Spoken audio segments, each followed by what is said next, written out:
from Seattle, Washington. And it's time for the championship game of the National Collegiate Athletic Association, being played here in Seattle, Washington, in Edmondson Pavilion, on the campus of the University of Washington. The broadcast is being sent your way through the cooperation of Purcell's of Lexington and Dixie Ice Cream, the cream of the bluegrass. Well, the game to decide the third and fourth place of the NCAA, the runners-up in the Eastern playoff and the runners-up in the Western playoff. Illinois, which was defeated in the finals in Madison Square Garden in New York City Tuesday night, and Oregon State, which lost to the Oklahoma Aggies, the Oklahoma A&M Aggies, met tonight to decide the third and fourth positions in the nation. And the victor was the Illini by a 57-53 score. Illinois was on top by 28-19 at the halftime, and in the second half, the Beavers of Oregon State came strapping back and went on top the lead in the closing minutes of the game. But Illinois finally found the right combination when again Don Sunderlich seemed to be the spark that clicked, and Illinois won 57-53. Sunderlich making quite a name for himself again, this time out in Seattle. Of course, you may remember just the first of this week on Monday night in New York City, it was Don Sunderlich who played a whale of a basketball game and pulled one out of the fire for Illinois when they met the Eli's from Yale in the opening game. Well, basketball fans, we're still waiting for the Kentucky Wildcats and the Oklahoma A&M Cowboys to appear on the floor for their warm-ups here in Edmondson Pavilion in Seattle, Washington. While we're waiting for the game to get underway, I want to remind you that just as there are many people in the public eye at Purcell's, there are many people behind the scenes, people whom you never see and yet are absolutely indispensable to a smooth-working organization. Purcell's feel that they deserve credit too, and so tonight, Purcell's pays tribute to these non-selling members of their organization. And just as the buyers and department heads are specialists in their lines, so is the non-selling personnel, each and every one a specialist. Well, the smattering of applause that you may have heard throughout Edmondson Pavilion here in Seattle was for the Kentucky Wildcats who've just made their initial appearance on the pavilion floor. The traveling squad, which is down to 10 now, to appear here tonight in Seattle, includes Alex Grozer, Cliff Barker, Roger Day, Johnny Stow. But just a minute, let us give you all of the boys who made the trip here to Seattle. There was Alex Grozer, Jim Line, Wallace Jones, Ralph Beard, and Cliff Barker to comprise the first five. And from there it was Walt Hirsch, Dale Barnstable, Roger Day, Johnny Stow, and Al Bruno, the 10 Kentucky varsity members that made the trip from New York City after knocking off the Big Ten champs Illinois. And coming to Seattle, the 10 with Coach Adolph Rupp and Harry Lancaster, of course, trainer Bud Berger, manager Humza Yessen, and yours truly to represent the radio angle for the Bluegrass. The Aggies are on the floor, too, displaying their manpower, and it may be just that. We'll probably see one of the greatest college basketball games of all time. That seems to be the general sentiment among all the basketball fans that we've had a chance to contact in our short while here in Seattle. Say, basketball fans, are you planning on having guests anytime real soon? Say, maybe tomorrow night? Well, you'll be a popular hostess if you serve delicious, nutritious Dixie ice cream. Solve your dessert problems this easy, economical way. Include Dixie, the cream of the bluegrass, on your shopping list.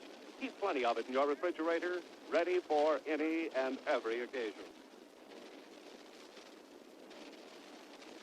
We want to remind you, too, ladies and gentlemen, we believe WKLX is the only Kentucky station at the scene of play here in Seattle, Washington. Since, to our knowledge, this is the farthest remote broadcast ever originated by a local and independent station, we want to acknowledge with special thanks our two sponsors who send you the game, Purcell's of Lexington and Dixie Ice Cream. Well, this game tonight between the Kentucky Wildcats, the Oklahoma A&M Aggies, who are known rather jointly as the Aggies, the Cowboys, and to some who are around in their home section of the state of Oklahoma, around Stillwater, as just simply the Pokes, come into this NCAA championship game tonight after their third consecutive championship. They are representing District 5 of the 8 that comprise the United States. Kentucky, of course, represents District 3 and the champion of the Eastern Division, having defeated Villanova and Illinois to win the Eastern playoffs, which were held in New York City. The officials for tonight's ball game are going to be Ab Curtis from the Southwest and Cliff Ogden from right there in the Missouri Valley Conference, the home conference for the Oklahoma Aggies. They're coached, of course, by the well-known basketball coach and ranked right at the top of the ladder, Henry Hank Iba, I-B-A, one of those names that in print looks like a misprint. Iba, Hank Iba, the orange and black of Oklahoma A&M. The Oklahoma Aggies, incidentally, represent the only school to win the NCAA championship twice. That was in 1945 and 1946 when Foothills Curlin represented the pivot post for Hank Iba, and Kentucky, the defending champions tonight, will be out to tie and equal the record set up by Oklahoma A&M. The Wildcats, of course, have something of a personal score to settle with the Aggies, since, as you may recall, it was when, in 1946, when most of the Wildcats of today were sophomores, that Oklahoma A&M slipped up on the Wildcats and knocked them off 37-31 in the Sugar Bowl down in New Orleans. That was in 1946. So they have something of possibly a personal score to settle with the Aggies tonight. Before we get our broadcast set and all underway, we want to say that keeping the shot chart and keeping the individual scoring honest tonight for us is Mal Stevens, the basketball coach at the College of Puget Sound in Tacoma, Washington, which is just about 30 miles south of Seattle. The broadcast, incidentally, is going to be heard again tomorrow morning. That's going to be Sunday at 1 o'clock tomorrow afternoon, 1 o'clock Lexington time, since it is rather late. In spite of the fact it's only 20 minutes of 10 here in Seattle, and of course it's 20 minutes of midnight in Lexington, and there's something for you to mark down right now for tomorrow afternoon. 1 o'clock for the complete playback of this play-by-play broadcast sent to you by Dixie Ice Cream and Purcell's of Lexington, 1 o'clock tomorrow afternoon, Lexington time. We want to say, too, send along special thanks to those of you who, throughout central Kentucky, have sent in your donations to the Wildcat Welcome Fund to give these Wildcats a tremendous welcome home to Lexington when they return to their home base after having been on the road almost 2 weeks competing in 2 national tournaments. If you are one of the few that have not as yet sent in your contribution to that Welcome Home Fund, well, I certainly wish that you would get yours in right now. And to all of those who have contributed to the Wildcats Welcome Home Fund, we want to say thanks a million. Right now, we're getting involved in the 11th annual NCAA basketball tournament, and here's the starting lineup for the Kentucky Wildcats. Starting at guards will be Ralph Beard and Cliff Parker. Alex Groza will be at center. Jim Line and Wawa Jones will be at the forwards. Ralph Beard, the starting guard, the 21-year-old senior from Louisville, who weighs 176 pounds, stands 5 feet 10 and 1/2 inches tall. His running mate will be 28-year-old Cliff Parker, the senior from Yorktown, Indiana, who weighs 185 pounds, stands 6 feet 2 inches tall. Captain Alex Groza, the 22-year-old senior from Martins Ferry, Ohio, will be at pivot. Groza stands 6 feet 7 inches tall and weighs 220 pounds. The forwards will be Jim Line, the 22-year-old junior from Akron, Ohio, who weighs 190 pounds, stands 6 feet 2 inches tall. The other forward, 22-year-old Harlan County Hurricane senior Wallace Jones, the 205-pound, 6 foot 4 inch forward. Here's the starting lineup now for the Oklahoma A&M Aggies from Stillwater, Oklahoma, winner of the Western Division, knocking out Wyoming and Oregon State to be in the championship game tonight. The guards will be J.L. Parks and Jack Shelton. J.L. Parks, P-A-R-K-S, is a senior from Paoli, Oklahoma, who weighs 175 pounds and stands 6 feet tall. The other forward, the other guard, rather, will be Joe Bradley, who stands 6 feet 2 inches tall. He weighs 170 pounds. He's a Calton, Oklahoma senior. And the pivot will be the much-heralded Bob Harris, who's ranked by his coach, Henry Iba, as possibly the greatest defensive center in the college basketball annals. Harris, H-A-R-R-I-S, is a senior. He hails from the south, from Linden, Tennessee. He weighs 192 pounds. Harris is exactly the same height as Alex Groza, at 6 feet 7 inches tall. The forwards will be Jack Shelton and Vernon Yates. Shelton, S-H-E-L-T-O-N, is a Stillwater, Oklahoma junior who stands 6 feet 6 inches tall, weighs 195 pounds. Vernon Yates, the other forward, is a Enid, Oklahoma senior who stands 6'4" and weighs 195 pounds. So the edge in height, very definitely, will go to the A&M Aggies. That being by virtue of Harris 6 feet 7 inches in the pivot, by virtue of Jack Shelton's 6 feet 6 inches of height over on the forward post as compared with Wawa Jones at 6'4", the highest member of the Wildcat squad next in position. And to offset 6'2" Jim Line, who would be the next man in line, they have 6'4" Vernon Yates. So they're out on top of height considerably. In the guard positions, Bradley and Barker are exactly the same height. J.L. Parks has 1.5 inches of height on Rapid Ralph Beard. However, the height, of course, doesn't win all ball games, and we may see a tremendous ball game. As a matter of fact, we think you can pretty well count on it. You know, basketball fans, never before has there been such an outstanding Kentucky basketball team. And in years to come, people will still be talking about the outstanding 48-49 group of boys. We want to ask you to keep that memory even more permanent with one of the dinner dishes with a team's picture on it from Purcell's Basement. It's a 10-inch plate with an ivory background, gold band, and overglaze for everlasting effect. And centered in this plate is a picture of the present University of Kentucky team, complete with the players, the coaches, and the manager, and even the names. It's suitable for hanging, for display, and this plate is found only in Purcell's Basement for cost $3. Get yours next week, won't you, for your own home and for special gifts. Another Purcell exclusive, the 10-inch dinner plate featuring the present Kentucky basketball team now found in Purcell's Basement for only $3. So be sure to stop by and get your lasting memento of the immortal 48-49 Kentucky Wildcats, won't you? Stop by first thing Monday morning. We want to remind you, before the game gets underway, too, that the broadcast will be heard again tomorrow afternoon at 1 o'clock Central Standard Time, a complete rebroadcast of this NCAA championship game, which is emanating in Seattle, Washington, from Edmondson Pavilion on the campus of the University of Washington. Well, to give you some of the background on some of the history of the NCAA, this is the first time in the 11 years that the NCAA has been alive in the United States that it's been held outside the city of New York.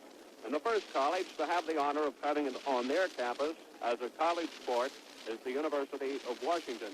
The pavilion here, known as Edmondson Pavilion, is named after Peck Edmondson, who was the basketball coach here at the University of Washington in Seattle, a town of approximately 600,000 inhabitants. The climate has been the most amazing feature of Seattle, and that is that it's so extremely moderate. And the University of Washington's beautiful campus has been rather amazing, too. As a matter of fact, all the Wildcats had the opportunity yesterday, or day before yesterday, to take a complete guided tour of the city of Seattle and see a tremendous amount of this town that seems to have a tremendous amount to offer. In other words, all the Kentuckians, 15 strong, who managed to take the tour, which represented 100% attendance, saw what they believe one of the most beautiful spots in the country. Here on the campus of the University of Washington, for instance, right now there's a $25 million building program going on. That gives you some idea of the tremendous building projects here in Seattle, as well as the buildings that are already existing on the campus of Washington. There are many historic sites throughout Seattle. We had the opportunity, day before yesterday, on Lake Washington, the harbor, right in the downtown part of Seattle, to see an old schooner which was brought over from England, four-mast schooner, which was brought over during the war to protect it from being bombed and has not as yet been returned. We even understand that some of the down part of it, under the waterline, is a gold. It's rather amazing to see it. Seattle, incidentally, speaking of the harbor of Lake Washington, is the only city in the world with a protected fresh and saltwater harbor. The Kentucky Wildcats have been staying at a rather unusual hotel, too. The Edmund Meany Hotel, which, as Bob Ripley says, is the only hotel in the world with all corner rooms. Every room in the 16th-floor hotel is a corner room. Here you can try and put that down on paper and figure out how it can be done, because it has been done. From the corner rooms of most all the rooms that the Wildcats are staying in, you can look out of the rooms and see the snow-capped Olympic Mountain Range, which seems to be only a half a block down the street, but in the perceptive distance out here, it seems to be at least 40 miles away. There was one interesting thing that did happen in regards to taking a guided tour of Seattle, which I imagine most of you around Kentucky would get a kick out of. The tour was something like $2.30, and after about 2 hours and a half of riding a bus and having the boys say what all they thought about Seattle, which was pretty much about 2-to-1 the job of the Chamber of Commerce could have done for the city, the bus driver pulled up in front of the Edmund Meany Hotel and said, well, this is it. We come to the rough part where we charge each one of you $2.50. Well, it seems that Coach Rupp had already planned on paying for the entire trip, but Groza, the minute the bus stopped, jumped off and headed into the hotel. Coach Rupp saw a good place for a joke. He told the bus driver that if he didn't get Groza pretty soon, well, he probably would never collect from him. So the bus driver opened the door and whipped out after Groza, he being about a 5-foot 10-inch man, and caught up with 6-foot 7-inch Groza. Well, that was the end of the story, but nonetheless, it was funny to watch the man chase Groza through the lobby trying to collect his $2.30. He got all his money, of course. Well, the teams are still taking the warm-up shots from Edmondson Pavilion, still waiting to get the game underway, which will be the championship game of the NCAA to rank the teams 1 and 2 in the nation. Illinois has already won the distinction tonight of being the number 3 team in the nation by defeating the Oregon State Beavers by a score of 57-53. You know, before we get into the game, we want to remind you about the Dixie Ice Cream Flavor of the Month, Coconut Fruit. It has shredded coconut and fruits blended with the cream of the bluegrass to make a delicious ice cream. It's available in both the bulk and the carry-home pint packages, available at your neighborhood Dixie dealer. So be sure to keep Dixie ice cream on hand at home at all times. Dixie is delicious for afternoon sundaes and pie a la mode. Dixie's healthful as well as refreshing. Repeat the officials for tonight's game again. Both of them Western officials, Ab Curtis from the Southwest and Cliff Ogden from the Missouri Valley. The benches for the respective schools here in Edmondson Pavilion will be across the way. Right now, it's Harry Lancaster, Coach Adolph Rupp, Humsey Essen, and Bud Berger already mounted on the Kentucky bench, with the WKLX broadcast facilities being right here on the midcourt stripe in the pavilion, and the Kentucky bench looking across the way is to our left, with the cowpokes sitting off to our right. The pavilion seats almost 13,000. There are non-existent seats here, although there are spectators here. The people of Seattle and the Pacific Northwest out here have taken a tremendous amount of pride in having the finals of the NCAA out here. They've shown it very explicitly. They've treated everyone wonderfully and completely giving out everything they had in the way of hospitality and warmth to everyone on the Kentucky Wildcat traveling squad. It's been that way almost the entire 3 or 4 days that we've been in town. The people have been doing a tremendous amount for everyone to make them happy and completely at home out in the Pacific Northwest, which for most people is quite a distance from home. The NCAA furnished a chartered plane for the Wildcats to make their trip out, the plane which we came out on, and also harbored the University of Kentucky, Illinois team. It was a chartered United Airlines DC-6, the mainliner 300. Both the basketball teams from the East were on it, Kentucky and Illinois, and some NCAA officials. Tug Wilson, the commissioner for the Big Ten and secretary-treasurer of the NCAA, along with Ned Irish from Madison Square Garden, and many of the other officials were on the DC-6 coming into Seattle. Of course, the flight out was not as picturesque as might have been the train, but nonetheless, it was still quite a sight to see Mount St. Helens and Mount Rainier, which seemingly was so far, far away from central Kentucky. The plane made only 2 stops, Chicago, Illinois, and in Boise, Idaho. And for all of those who may be wanting to meet the Kentucky Wildcats when they return tomorrow night, Coach Adolph Rupp is taking the 4 seniors, Alex Groza, Wawa Jones, Ralph Beard, and Cliff Barker, straight through to New York City tomorrow, where they'll hold their first workout Monday morning at 9 o'clock for the East-West All-Star game. However, the remaining portion of the squad, that being after that, Jim Line, Walt Hurst, Dale Barnstable, Roger Day, Johnny Strow, Al Bruno, the 4 members of the staff, Humsey Essen, Bud Berger, Adolph Rupp, and Harry Lancaster, will all be heading back to Lexington. And yours truly will be aboard the plane, too. We should be in Lexington scheduled at 7:15 tomorrow night. The Wildcats are slowly getting warmed up tonight. The heat in the pavilion is not quite what it has been throughout the season in the other pavilions, gardens, and arenas that Kentucky has played in. Beard is the first with Wawa Jones to peel off the top jacket. Both boys still have on the warm-up pants, which is rather unusual for the Wildcats, who seemingly are easily heated, and they have the jackets off pretty fast. Right now, Purcell pays tribute to Mr. W.C. Peacock and Mrs. Jessie Bailey, the 2 capable people in charge of Purcell's credit office. Mr. Hecox, the credit manager, has held this position at Purcell's for over 10 years. And Mrs. Bailey, the assistant credit manager, has been employed at Purcell's for 31 years. Constant and tireless efforts on the parts of both of these Purcellites make shopping at Purcell's, whether by charge or by cash, such a pleasure. Purcell's honors Mr. Hecox and Mrs. Jessie Bailey. Also, Mr.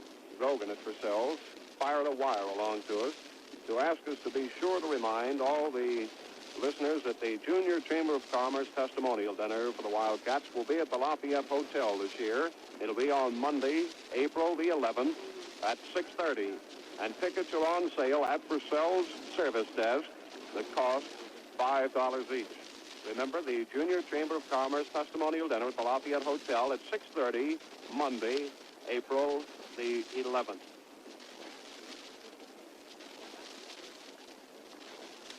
Into the NCAA championship game with the starting five for the Wildcats in the dressing room with Coach Adolph receiving their last-minute instructions before getting into the game.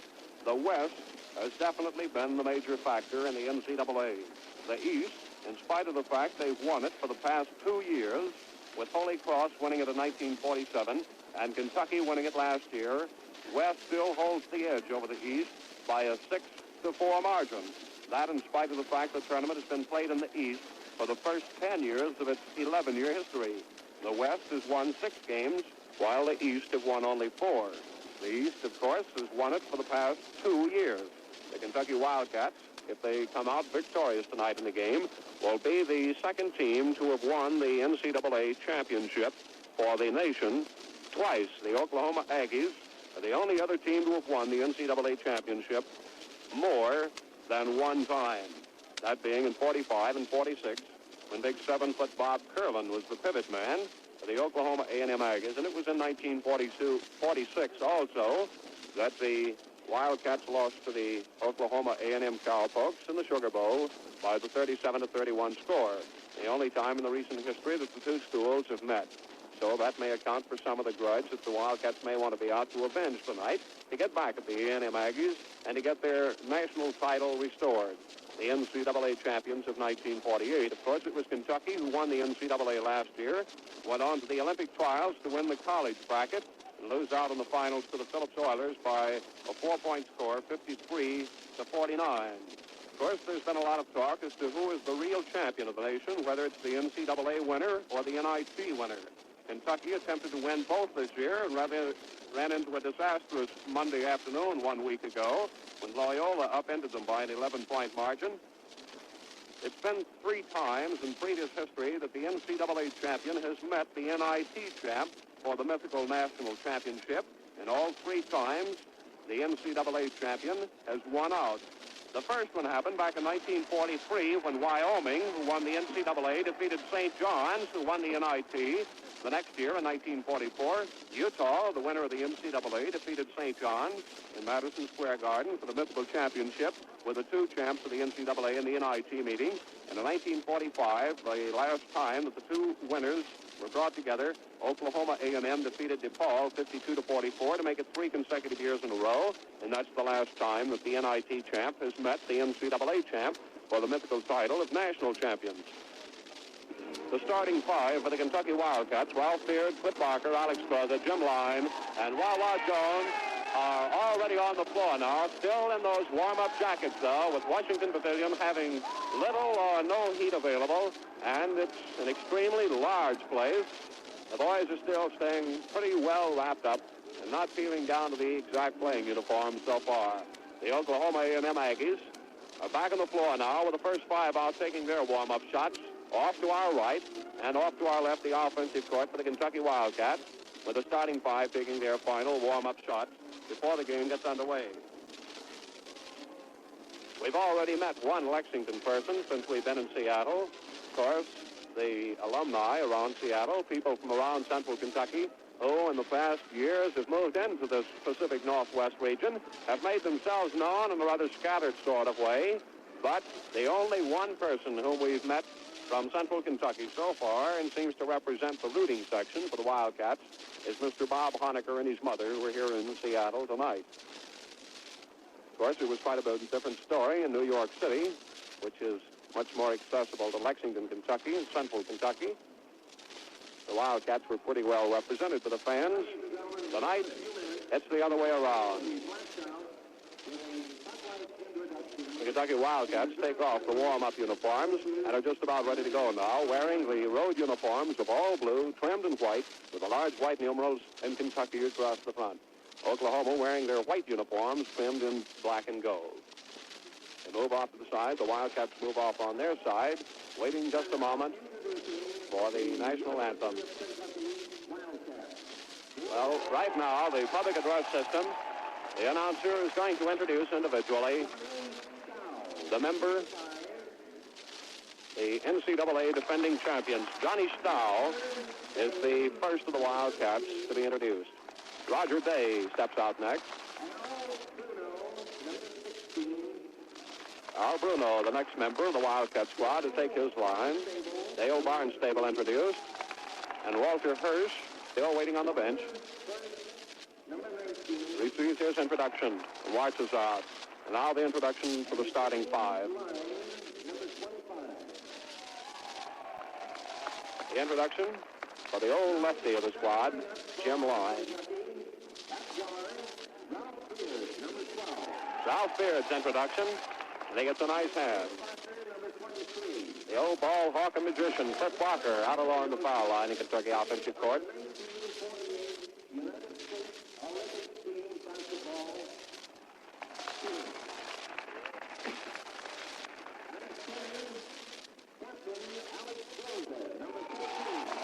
There's a hand for Captain Alex Crosser.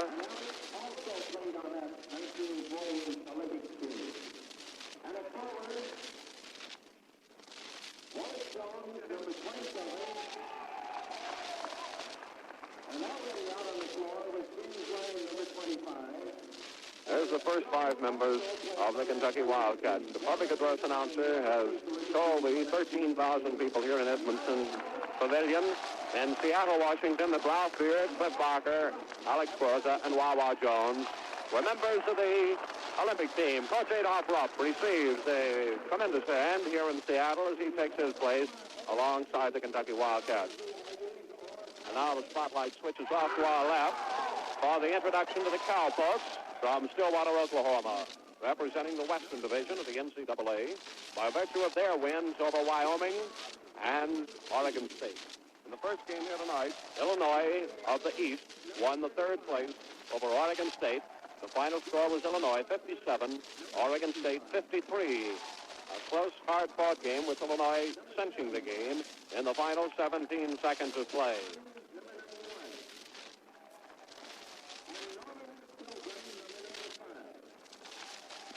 The reserve strength for the Aggies, two stronger than the Wildcats. Here's the starting lineup.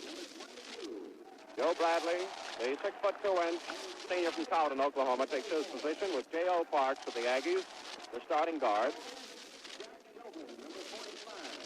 Jack Shelton, a 6'6" junior from Stillwater, introduced as a starting forward. And Vernon Yates takes his place for the Aggies. Waiting now. Bob Harris, the captain of the squad, lines up, and he gets a nice hand. Hank Iba. Hank Iba takes his place along his reserves, and the partisan fans for the Aggies are lined up and ready to go.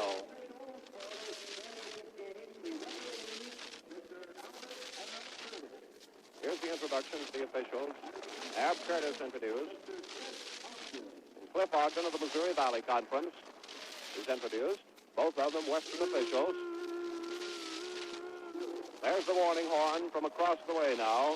As the spotlight centers in the opening part of the floor, the house lights come on, and we're waiting to get the game underway. Immediately across the floor and in front of our WKLX broadcast booth, the Kentucky starting five getting their final instructions from Coach Adolph Rupp before we get underway. Just a reminder, the broadcast is coming to you directly from Edmondson Pavilion, Seattle, Washington, to the facilities of WKLX, Lexington, Kentucky. The Aggies are still in their huddle with Hank Ibo, the old hold-the-ball strategist of basketball. They come out and break huddle now. We're just about ready to go as Captain Alex Cross and Captain Bob Harris for Oklahoma A&M line up in the pivot position with the University of Washington Husky band playing to our left. And we're opening the championship game. The toss, the tip over to Barker of Kentucky into Beard, who moves in the Kentucky offensive court. That's up now, fakes one, and gives it into Jones, who moves out along the head of the circle over to Barker, who cuts to his right over and then jumps short of the mark. No good. Rebounded by Harris for the Oklahoma A&M Aggies. The Aggies are on the move now over to J.L. Parks from the front part of the court to Bradley. Sets her up over to Shelton. And on the corner to Harris, who's out of position, over to Shelton. Back out on the front lines to J.L. Parks. He holds the ball. Holds it in on the side of Shelton. Back out in the front lines to J.L. Parks. The high in the pivot, batted down by Parker, but Harris comes in, scoops it up, breaks under the basket. Jones goes with him, a jump shot, rolls over and in. A jump shot by Jack Shelton is good, and the Aggies lead 2-0. Jim Line takes the pass, gives it into Gross in the pivot for the Kentucky Wildcats. Gross the pivot, shoots up, and just short of the mark. No good. Trying to come in from under the board. It's rebounded by Joe Bradley, and he's fouled by Jim Line from the rear. Joe Bradley taking the balls off the Kentucky board was fouled by Jim Line of Kentucky, who committed the first foul in the championship game. One charged against 6'2" Jim Line of Kentucky. 6'2" Joe Bradley on the free throw lane for the Cowboys, lining up at the double safety, one behind the other. J.L. Parks lining up with Yates.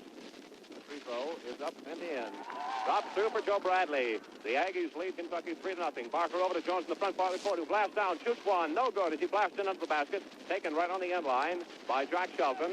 He feeds her over to Joe Bradley, who moves back in the Aggies front court. Flips it over again on the side to Shelton. Back to Yates. The front lines, it goes to Parks. In the corner to Bradley, under the basket to Harris. He spins, hooks. It's up and rolls out of there. No good. Goes to the rebound. Picked up by Beard off the floor. The fast break over to Barker, who breaks in, takes it a long bounce pass over to Jim Line. He spins. A jump shot. Good. Jim Line, a spinning left-handed jump shot is good. 3-2 the scores. Kentucky moves within 1 point of the Aggies. Back in the move now for Oklahoma A&M as J.L. Parks crosses the 10-second line. Parker slaps that ball. It bounces high in the air, but he recovers. Passes it on the side to Shelton. Back out to Harris, who moves off the pivot, breaks in a one-hander. Is good. He breaks around, goes in to lay it in. The Aggies lead 5-2. Beard past the 10-second line for Kentucky. Sets it up over to Barker now, out deep in the front lines. Kentucky front court. In on the left, he goes to Jim Line. Back over to Beard, who set, shoots high, hits the rim, bounds off to the right. Grows a rebound for Kentucky. Cornered along the end line. He moves out. The ball batted out of his hands by Harris and picked up easily in the front court by J.L. Parks. Back over to Bradley, to Parks in the front part of the court. He comes to Harris. And on the pivot it goes. Yates, a spin shot, no good. Jim Line goes for the rebound. A whistle and a foul called into the basket on Jack Shelton of the Aggies. That's the first one called against the Aggies. Being charged for 6'6" Jack Shelton, S-H-E-L-T-O-N. It's Wawa Jones on the free throw lane for Kentucky. J.L. Parks moves back behind the head of the circle for Oklahoma A&M. Beard and Barker move back into safety to Kentucky. Jones on the free throw lane. Kentucky trailing 2-5. One of them coming to Wawa. He sets, shoots, short, hits the rim, comes out there. Jim Line goes for it, but he can't get it as Jack Shelton takes it off for the Cowpokes. In the front part of the court, it comes off on the far side of Joe Bradley. Back over to Yates. Out in the front lines, it goes to Harris now, who's playing out deep. And on the side to Parks. Back to Bradley. Back to Parks. Still out in the front line, dribbling around. Barker stays right with him. Over to Yates, a high in the pivot now. Goes off on the side to Jack Shelton. Back over to Parks. Back on the front line to Yates, still working the ball, back and forth out in the front line. Over to Bradley on the side to Shelton. Back out to J.L. Parks in the corner to Bradley, off to the right. Beard tightens up defensively, comes out to Harris off the head of the circle. Out deep in the front lines now to Vernon Yates. Weaves, moves around, fakes for the break. Still no goal. The ball comes back to Bradley. In the pivot it goes to Shelton. He pivots, moves around, hands off to Bradley. Beard cuts him off from going into the basket. Over to Harris, to Parks. On the far side to Harris. The fans begin to show signs of wrestling. Still back and forth. Bradley makes a break for the basket. Jump, shoots. Jones bats it down and picks it up for the Kentucky Wildcats. That's his fast break up the court now. Past the 10-second line. Weaves over to his left. Pulls her up right there. Flips one out deep in the front lines to Cliff Barker, who moves out along the post now and sets her up. On the side it goes to Jones. He moves off the head of the circle. Fakes a flip over to Beard. Then set, shoot. Hits the rim. Goes under the basket. Jones tries to get it, but he can't get it. It goes almost out of bounds, and it's flipped in by Groza, but picked up off on the side by J.L. Parks. In the front part of the court to Harris. He breaks for the basket. Groza breaks in front of him and cuts him off. Out it comes from the front lines to Yates. Over to Bradley. Still out deep in the front lines, near the midcourt stripe. Someone from across the way yells, freezes. As he goes out to Bob Harris, who's out deep in the front part of the court. Over on the far side is Shelton. Back up to Harris. A one-hander rolls over and around the rim as Groza rebounds for Kentucky. No good. The Aggies still playing the old hold the ball. Beard to Jones in the front part of the Kentucky court now. The Aggies leading 5-2. Beard moves out in the front. Over to Barker. In on the near side of the line. Takes the cock that left arm, then moves out. Hands off to Jones. A high from the pivot to Groza. He jumps, shoots over the head of Harris. And they call, let's see, a whistle under the basket. Groza was fouled, and the basket will count. 5-4 the score. And they're charging the foul on the pivot man. 6'7" Bob Harris. Alex Groza on the line has one shortcoming, a chance to tie the game up at 5-5. Beard and Barker back in the safety with Parks. The free throw by Groza is good, and the game is tied at 5-5. 16 minutes remain to play in the first half. Joe Bradley in the front part of the court. Over to Harris, who's out deep in the front lines. Harris moves in on a two-bounce dribble. Gives her in on the side of Jack Yates, who moves out along the foul line. Barker moves in from the front, steals the ball. It rolls out of bounds. Jones picks it up just before it goes out. Slips and falls. There's a whistle. Jumping right on top of him is Vernon Yates with the Cowpokes, and there'll be a jump in the Oklahoma A&M offensive court. With the ball, Hawk Barks slapping it out of bounds 3 times in the Aggies front court now. He's tossing the chip over to Groza. He slaps it over to Beard, who can't get it. It goes out to the white team, the Aggies, on the near side of the court. Dale Parks out to put the ball in play. Beard watches him as he throws it into Joe Bradley. Out deep to the head of the circle. He cuts up to his right. Barker moves in and hawks in as the pass goes off to Shelton. Back out to Harris, who's deep out on the front line. Over on the post it goes. Harris moves in, gets it at the head of the circle. Back out deep in the front lines to Joe Bradley. Still looking for that certain shot. Bradley moves into his right. Gets the screen. Doesn't shoot. Back out to Harris. Over to Bradley. Still off to the right-hand corner. He moves out in the front lines. Over on the side of Vernon Yates now. Groza cuts it off as he goes into Harris. Moves into the Kentucky front court. Jumps and shoots. It's good. Big Al Groza knocked 2 photographers off their feet. Completely back over. They're all lined up in the basket in a very awkward position. And Groza clipped them. 7-5 Kentucky now as the Wildcats get the lead for the first time in the ballgame. Joe Bradley over to Bob Harris. In on the pivot it goes. The Parks, he breaks 5. Beard bats the ball out of his hands. Parker goes on the floor with him, and Harris comes in there. There's a whistle. And they move out into the jump circle for the jump. Wawa Jones moving out to jump with Joe Bradley moves out. There's a timeout call for Oklahoma A&M. Jones leads the Wildcats over to the Kentucky bench, cheering them on and letting them go. Kentucky leading Oklahoma A&M by a 7-5 score. You know, basketball fans, when children are restless, hard to please, give them a nutritious dish of Dixie ice cream to enjoy. Watch their faces light up, the tiredness disappear. Combine pleasure and health by serving Dixie ice cream often. Delicious, full-flavored, refreshing. You can't get a better, more healthful food for your money. Enjoy Dixie, the cream of the bluegrass.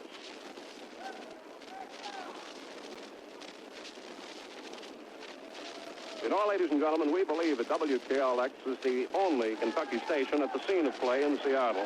And since to our knowledge, this is the farthest remote broadcast ever originated by a local and independent station, we want to acknowledge with special thanks our 2 sponsors who send you the game for Sells and Dixie Ice Cream, the jump in the Aggies offensive court. While Jones jumping with 6-foot J.O. Parks.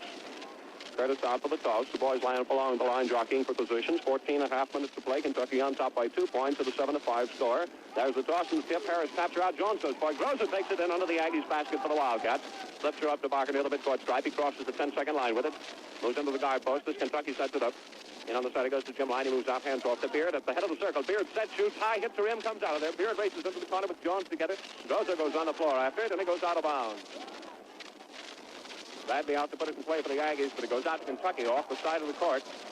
Handed in by Cliff Ogden to Beard. The pass comes in court to Jones, who moves off in the corner, breaks for the basket. Yates goes with him. Jones covers, comes back out away from the end line, flips over to Jim Line along the foul line. Line jump shoots with that left hand in front of the basket, though, and goes out of bounds off the hands of Groza, trying to save it.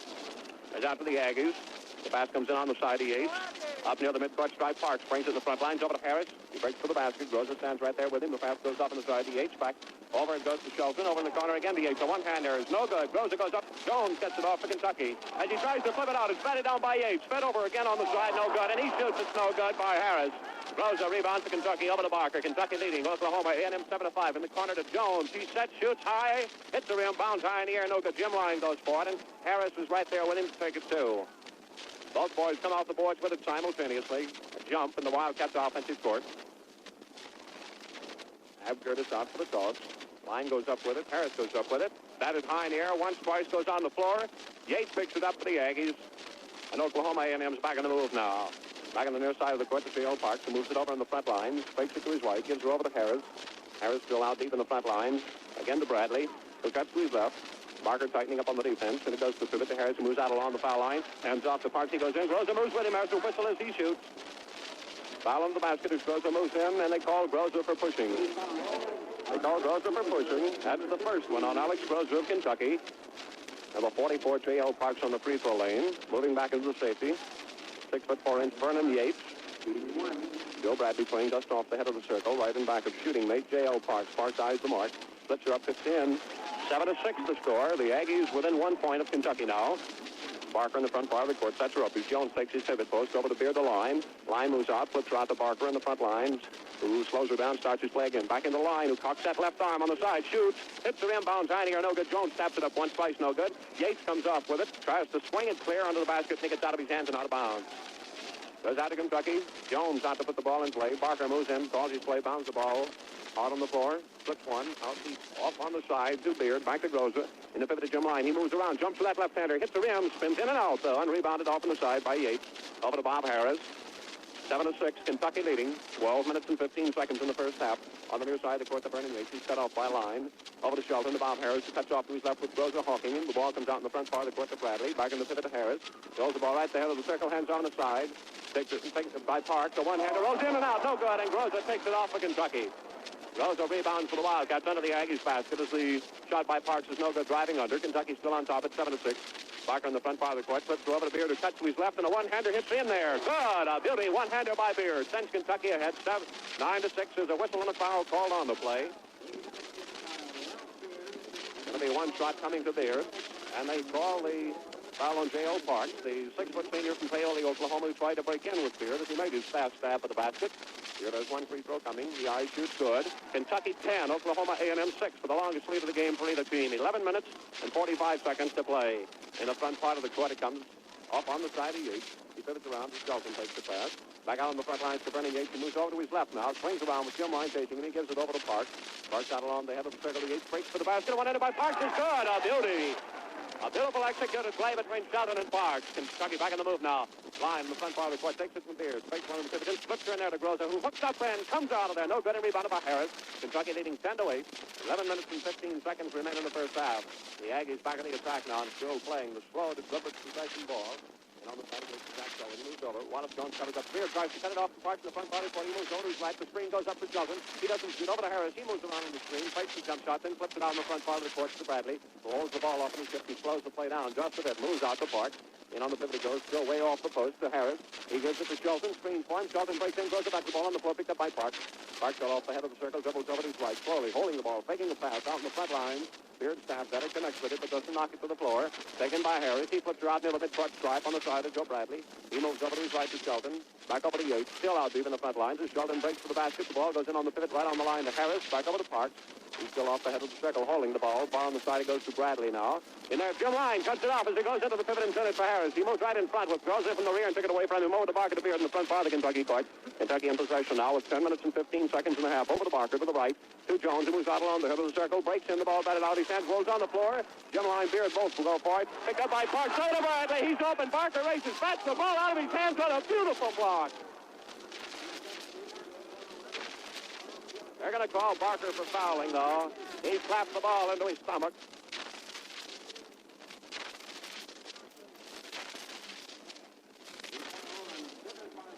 That's the person called against Cliff Barker. On the free throw lane, it's Joe Bradley for the Aggies.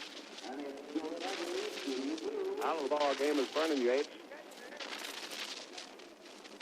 Been replaced by Tom Jackwet. J-A-Q-U-E-T, 6'4" senior from St. Joseph, Missouri. The first one by Bradley is good.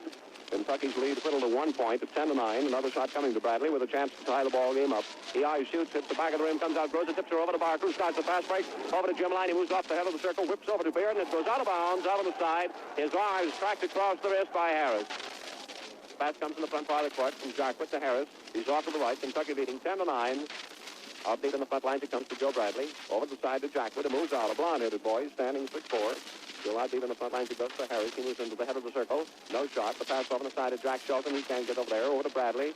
In the corner, he goes to Jackwet. He moves out. Line moves with him. He spins. Hooks from down there. No good. Throws the rebounds away from Harris. Under the basket. Groza still sweeping the defensive boards. Beard in the front part of the court.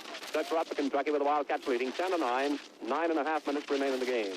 And in the first half of the game. Beard sets in the front line, shoots, hits the rim, rolls up, no good. Groza, Jones batted up one twice. Beard takes the rebound out along the foul line. Over to Barker, to Jones, who holds the ball, extended above his head, then fakes into the corner. Doesn't go all the way, flips her out to Barker again. Back over to Jones, who cuts through along the foul line, goes under, hooks her up and in. A beauty by Wawan, again into the photographers.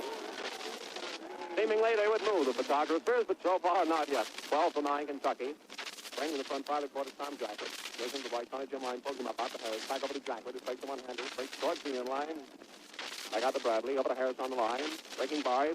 Barker bats the ball out of his hands and is picked up by Groza. Cliff Barker, a beautiful defensive game. 4 times he's knocked the ball out of the Aggies' hold-it style. This time away from Cliff Harris. Barker takes the pass from Groza, who's back in the Kentucky front court. Over to Jim Line, back to Barker. He's off on the side. Steps and fires her in the pivot to Groza, who moves around. Harris goes with him and traps him under the board. Coming up on the inside is Yates. Can't get away from Groza. He pivots, walks around, and they call Groza, and Harris didn't even have a hand on it. Groza complains, but there's no use. Officiating is officiating. We're out ready to jump now. Groza was unable to pass over there, but he was still maintaining possession of the ball. Barker takes the tip deep in the backcourt. Flips her over to Beard. In the pivot it goes to Groza. He moves around. Hooks. Good by Groza. A beautiful right-handed hook shot by Al Groza. And Kentucky leads with 8 minutes to play. 14-9. In the pivot it goes to Yates. He spins, hooks her up, rims out of there, and Jim Line rebounds to Kentucky over to Wawa Jones.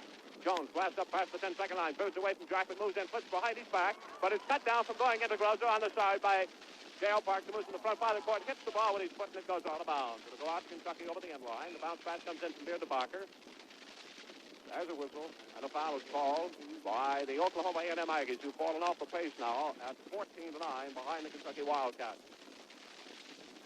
Brazell pays tribute to Mr. J. Porter Evans and Mrs. Gussie Jones. Mr. Evans is the controller at Brazell's and has held this position for 2 years. Previous to this, he was employed by another Lexington firm. Mrs. Jones is the head bookkeeper of Brazell's auditing department and has worked there for 15 years. Brazell's honors Mr. Evans and Miss Jones.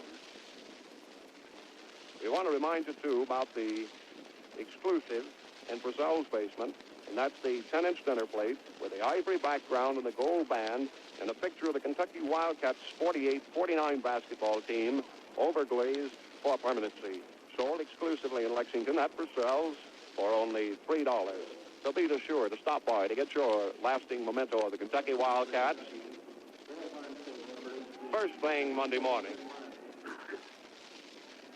Jim Line comes out of the Kentucky lineup. He's replaced by 6'3" Dale Barnstable at forward, the Antioch, Illinois junior. Barnstable running at forwards with Jones, Groza at pivot, Cliff Barker, Ralph Beard are at the guards. Let it go now as Barker moves into the front court. Gets over to his right to Wawa Jones, who moves out along the head of the circle, flips it back over to Barker. A hook shot hits the rim, bounds high in the air, rebounded by Barnstable. He goes on the floor with the ball, and it's batted out and away from him by Bradley. The ball goes out of bounds. They call a foul against Kentucky. We believe against Barker. Hits against Barker, who commits his second personal foul of the game. Joe Bradley up to the free throw lane now. He has one shot coming. Kentucky 14, the Aggies 9. 7 minutes, 40 seconds to play. Bradley on the line, eyes the mark, shoots between the knees, up and in. 14-10 the score. Kentucky leading by 4 points as Barker comes in the front part of the court, cuts over to the head of the circle, flips her out to Beard along the front lines, a bounce pass in on the side of Groza. A hook shot is in and, out as it dribbles off on the front lines, rebounded by Yates for the Aggies. Bounces on the near side over to Parks, to Tom Jackwett, who moves past the 10-second line, cuts over to his right now in the front court. Barnstable tightens up on Jackwett as the pass goes in on the side of Sheldon. Highland Harris off the pivot, foul line deep though.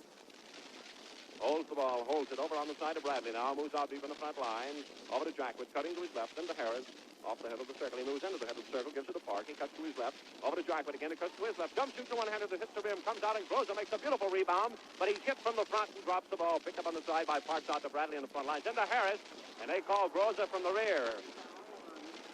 They call Groza from the rear, that's 2 of them called on Alex Groza of Kentucky. The Wildcats leading 14-10, 6 minutes, 55 seconds to play. 6'7" Bob Harris on the line for the Aggies. One shot coming. Bounds the ball, one size the mark. Shoots between the knees. It's in. 14-11 the score. The Aggies have hit 5 for 5 at the free throw lane. Staying in the ball. Game on free throws. Beard moves in the attack court now, cuts over to his right, gives it to Jones, screens for him. Jones cuts to his right, though. Doesn't take the screen, moves in, fires back to Beard, who moves back out on the front lines over to Barker on the near side of Barnstable. Moves out along the head of the circle, flips to the Beard to Jones at the head of the circle. Jones turns around, steps. Yates covers up on him as the pass comes back out to Barker, who moves over to his right to Beard. Beard fakes one into Jones and gives it over to Barker, who's left to Barnstable. Barnstable moves out along the head of the circle, then goes all the way, pulls up, gives her out again to Barker. Barker weaves back and forth, holds the ball, and he goes to Jones, who cuts to his right, breaks in there, flips her back out to Barker as he's covered from the front and the rear. One-hander by Barker's good. A beauty by Cliff Barker. He hit it off on the side, and there's a foul being called against the Aggies. They call a foul on the Aggies, and the goal will count 16-11. A beautiful one-hand shot off about 8 feet to the right. They're going to try for a foul on 6'6" Jack Shelton, who tried to cover up on Barker and commits his second foul. Barker shoots good. 17-11 Kentucky. As Barker adds 3 points to the total to give the Wildcats a 6-point lead. In the front part of the court, Joe Bradley cuts over to his left along the head of the jump circle. Lifts her over to Yates, off on the side of Bob Harris. He cuts to his right, goes in, Groza drives him under the basket, and he's trapped him there by Jones. Over to Yates. The one-hander is good. A beautiful one-hander off on the far side of the board. Barnstable takes the ball in the front part of the Kentucky court with the Wildcats leading 17-13. Over to Barker on the side of Jones. He holds the ball over Beard's head and cuts to his right. Fakes her over to Barnstable at the head of the circle. Feeds it into Groza. Batted out of his hands. Al moves over, covers up, takes the ball, though, for the Wildcats. Holds it in the corner. Still looking for Jones open the pivot. Back out to Beard. Beard holds the ball over to Barker. Barker cuts to his left now. Out on the front line, still just off the head of the circle. Over to Barnstable. Cuts over to his left, over to Beard. Beard out on the front line. Set, shoots. Good. Hits the back of the rim. Bounds up. And rebounded off on the side by J.O. Parks. In the front part of the court, to Shelton, over the right to Bradley, who cuts into his right with Barker cornering him. Out it comes on the side of Jack Shelton. Over to Harris. A one-hander by Harris is good. Bob Harris, a one-hander, back behind the head of the circle, cuts the Kentucky lead at 17-15. 5 minutes and 10 seconds to play in the first half. Barker at the head of the circle, hooks one in the pivot, cut down, though, by Bob Harris on a beauty for the Aggies. They've been behind 6 points, and they've come back to within 2 of Kentucky now at 17-15. 5 minutes to play. Bradley fires one to pivot right on the foul line to Harris. The handoff up inside to Jackwood. Barnstable moves in, and they call Jackwood for walking with the ball. Side court to Kentucky. Beard flips her into Barker. Moves slowly up the back court now. Barnstable and Groza off in the wings. Goes in the pivot. Harris playing in front of him over to Barker. To Barnstable in the front part of the court. Out to Jones at the head of the circle, who's playing a tremendous workhorse game. He goes blasting down the alley. Head over the side of Groza, who lays it in. Jones playing a tremendous game. Pivots and moves down the alley, flips off on the side of Groza, who lays it in to give a Kentucky a 19-15 lead. 4 minutes, 20 seconds to play in the first half. Harris in the pivot, flips her back out on the front lines to Bradley, cuts over to his left. Bradley over to Jackwood, back to Harris, who moves out along the head of the circle. Groza playing him just slightly loose. Over to Parks, to Jackwood, who cuts to his right. Barnstable goes with him and cuts him off. Back out to Harris at the head of the circle, over to Bradley, who moves out on the front lines now. Sets it up for the Oklahoma A&M Aggies. The pass comes in on the side of Jackwood, who breaks into his right, flips it over to Harris. The one-hand jump shot is short of the rim. No good. Batted out to Beard. Beard starts up, pulls up just short of the 10-second line. Flips it on a long pass from the front part of the court to Barker. The Wildcats back in possession now, leading 19-15. 3 minutes, 45 seconds remaining in the half. Jones holds the ball off on the side, over to Beard. Bounce pass back over to Barker out in the front lines. He swings over, gives it to Jones. Jones breaks in, goes under. A one-hander is. Ooh, it rolls off on the front lip of the rim. Comes out no good with Wawa Jones blasting down the alley. Just missing, rebounded off on the side. By Tom Jackwood, brings in the front part of the court, the pass on the side. Barker covers up. As the pass goes to Joe Bradley. A foul is called on Cliff Barker, and they call him for blocking out on Bradley. And that is 3 of them on Cliff Barker. And Bradley on the line. He has 3 for 3. This is his 4th attempt, and he's hit 3 for 3. His 4th one is up. Hits the rim, rolls over, comes out, and Harris taps it in. Harris just on the near side, tapped it in to make it 19-17, cutting the Kentucky lead to 2 points. Barker in the front part of the court, over to Barnstable. Back out to Barker in the front line. Wheels, pivots, over to Beard. A bounce pass to Jones, who cuts along the foul circle. Hands it, goes under the basket. He lays her in, and he's fouled from the rear with an arm around the neck. Waiting to see it will count. 21-17 as the basket by Groza will count. And we're seeing a tremendous game being played by Wawa Jones. Tremendous thinking game. Vernon Yates comes off the Aggies bench. Comes in replacing Vernon. Jack Shelton goes out. He's replaced by Vernon Yates. On the free throw line is Alex Groza for the Wildcats now. 3 minutes, 15 seconds remain in the half. Kentucky 21. The Aggies from Oklahoma A&M 17. Gail MacArthur comes in the Aggies lineup, replacing Joe Bradley now. Gail MacArthur, 6'1" Mangum, Oklahoma sophomore. Groza has one shot coming. Beard moves back into the safety. Sets out with J.L. Parks. The free throw by Groza is good. 22-17 Kentucky. The pass comes in off on the east side to Jackwood, who moves in the front part of the court. Pass moves off to MacArthur over to Parks, and the screen by MacArthur not used. It goes into Harris on the pivot. He moves out along the foul line. A handoff to Yates, who sets, shoots high, and no good. Hits the brace, comes out of there. Jones tips it over to Beard off on the side, who whips it up to Hirsch, who's in the Kentucky lineup. Now replacing Barnstable. The shot by Hirsch is no good. Rebounded on the side by Beard over to Groza. Groza moves into his right, and Harris hits him across the arms. Harris across the arms commits his third personal foul on Alex Groza with 2 minutes and 45 seconds to play.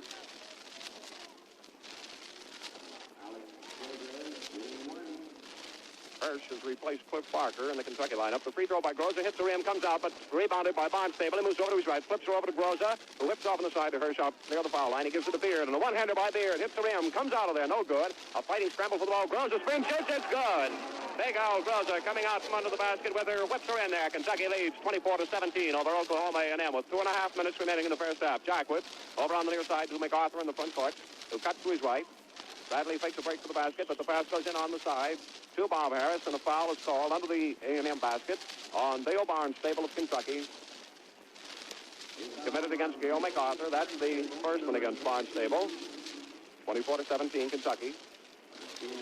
On the free throw lane, 6'1" Gail MacArthur, number 55. He eyes the mark. Shoots sideways with a right hand. It hits in there.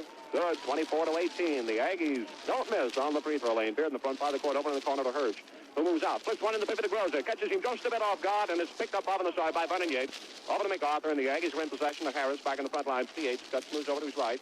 Over to MacArthur. Still out deep in the front lines. Over to Jackwood. Moves out along the head of the circle. Cuts through over to Harris. Off to the left of the circle. The pass comes over to Yates. He cuts into the right. A one-hander is short. No good, and rebounded off on the side by Hirsch for Kentucky. Jones doing a good guarding job on Tom Jackwood. Moves slowly up the backcourt now. Barnstable is out to the guard with Beard. Moves past the 10-second line. Flips her over to Beard to his left, back to Barker. Jones moves out along the head of the circle. Barnstable holds the ball and fires her into Jones off in the forward post. Jones holds the ball as Beard breaks in there with him. Flips to Barnstable, and Barney can't hold it. It goes out under the basket. Barnstable breaking open down the alley. It goes out to the Aggies. The pass comes in from MacArthur to Yates, who brings it past the 10-second line. Cuts over to his right. Gives her over to Parks. Back to MacArthur. And the pivot goes to Harris. He moves around as Jones comes in from the front. He gives it to Yates. Out to Jackwood. 1 minute and 20 seconds in the first half. Over to Yates in the front lines to MacArthur. He sets, flips her in right to the head of the circle to Harris. Over to Bradley. To Parks, rather, who cuts into his left. Can't shoot his Beard. Cuts him off. A one-hander by Jackwood from the head of the circle. Hits the rim. Bounds in the air. Groza goes up court with from Harris. The call is a jump between Harris and Groza.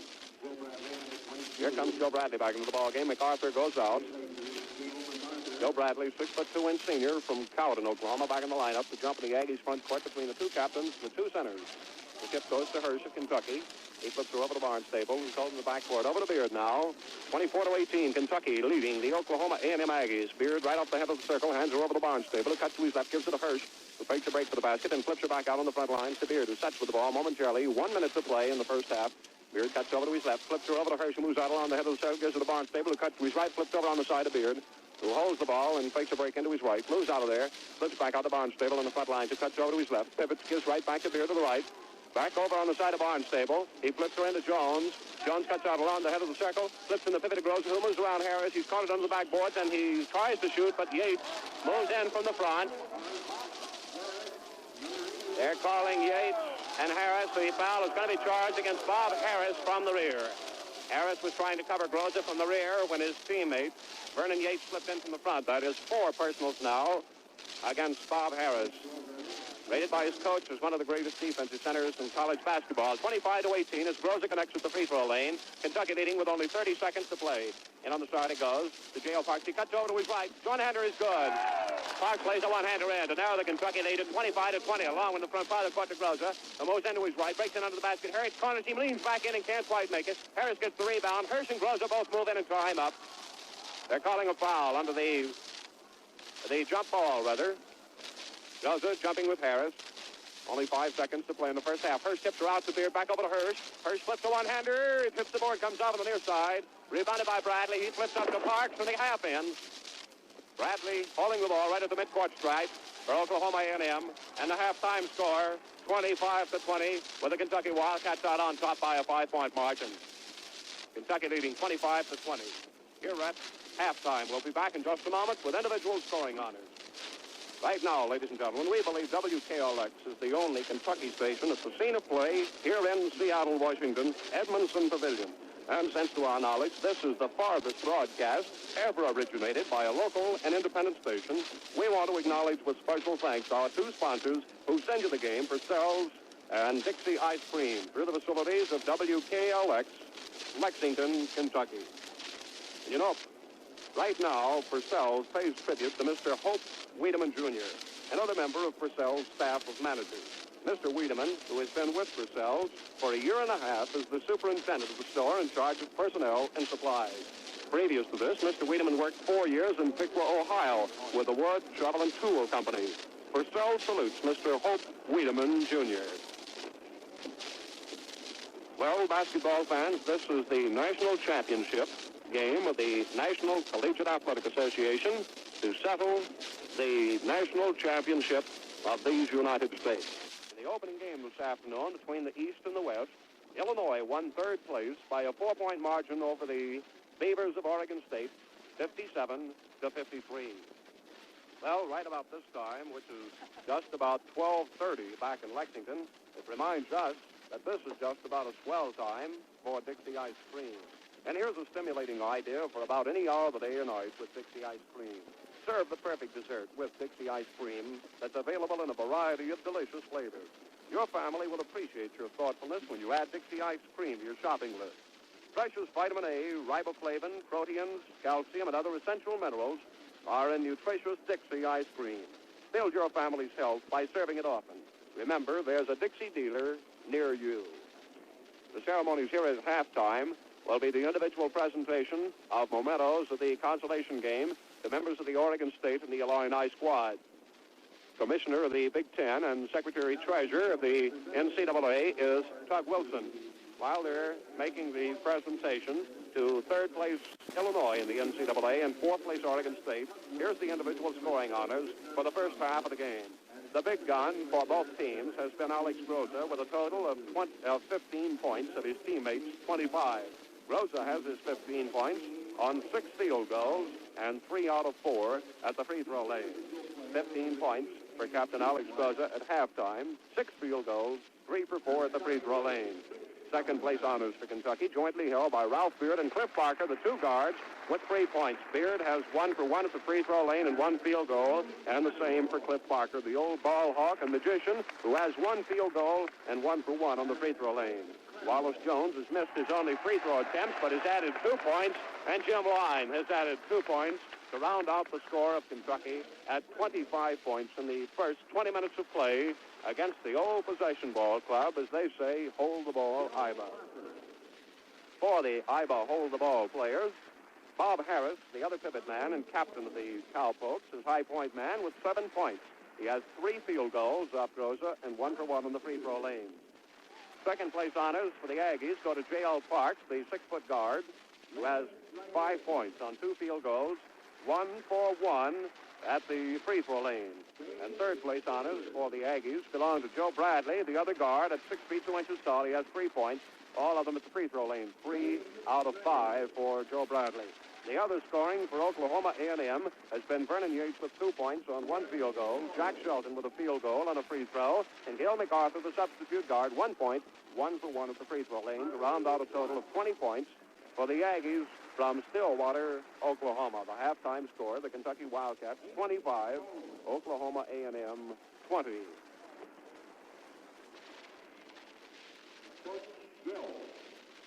You know, basketball fans, never before has there been such an outstanding Kentucky basketball team. And in years to come, people will still be talking about that outstanding 1948-49 group of boys. We want to tell you how to keep that memory even more permanent with one of the dinner plates with the team's picture on it from Purcell's basement. It's a 10-inch plate with an ivory background, a gold band, and overglaze for lasting effect. And centered in this plate is a picture of the present University of Kentucky team, complete with the players, the coaches, and the manager, and even the names. It's suitable for hanging, for display.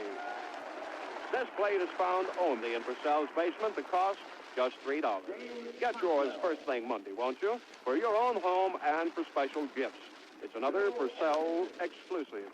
The 10-inch dinner plate featuring the present Kentucky basketball team, now found in Purcell's basement for only $3.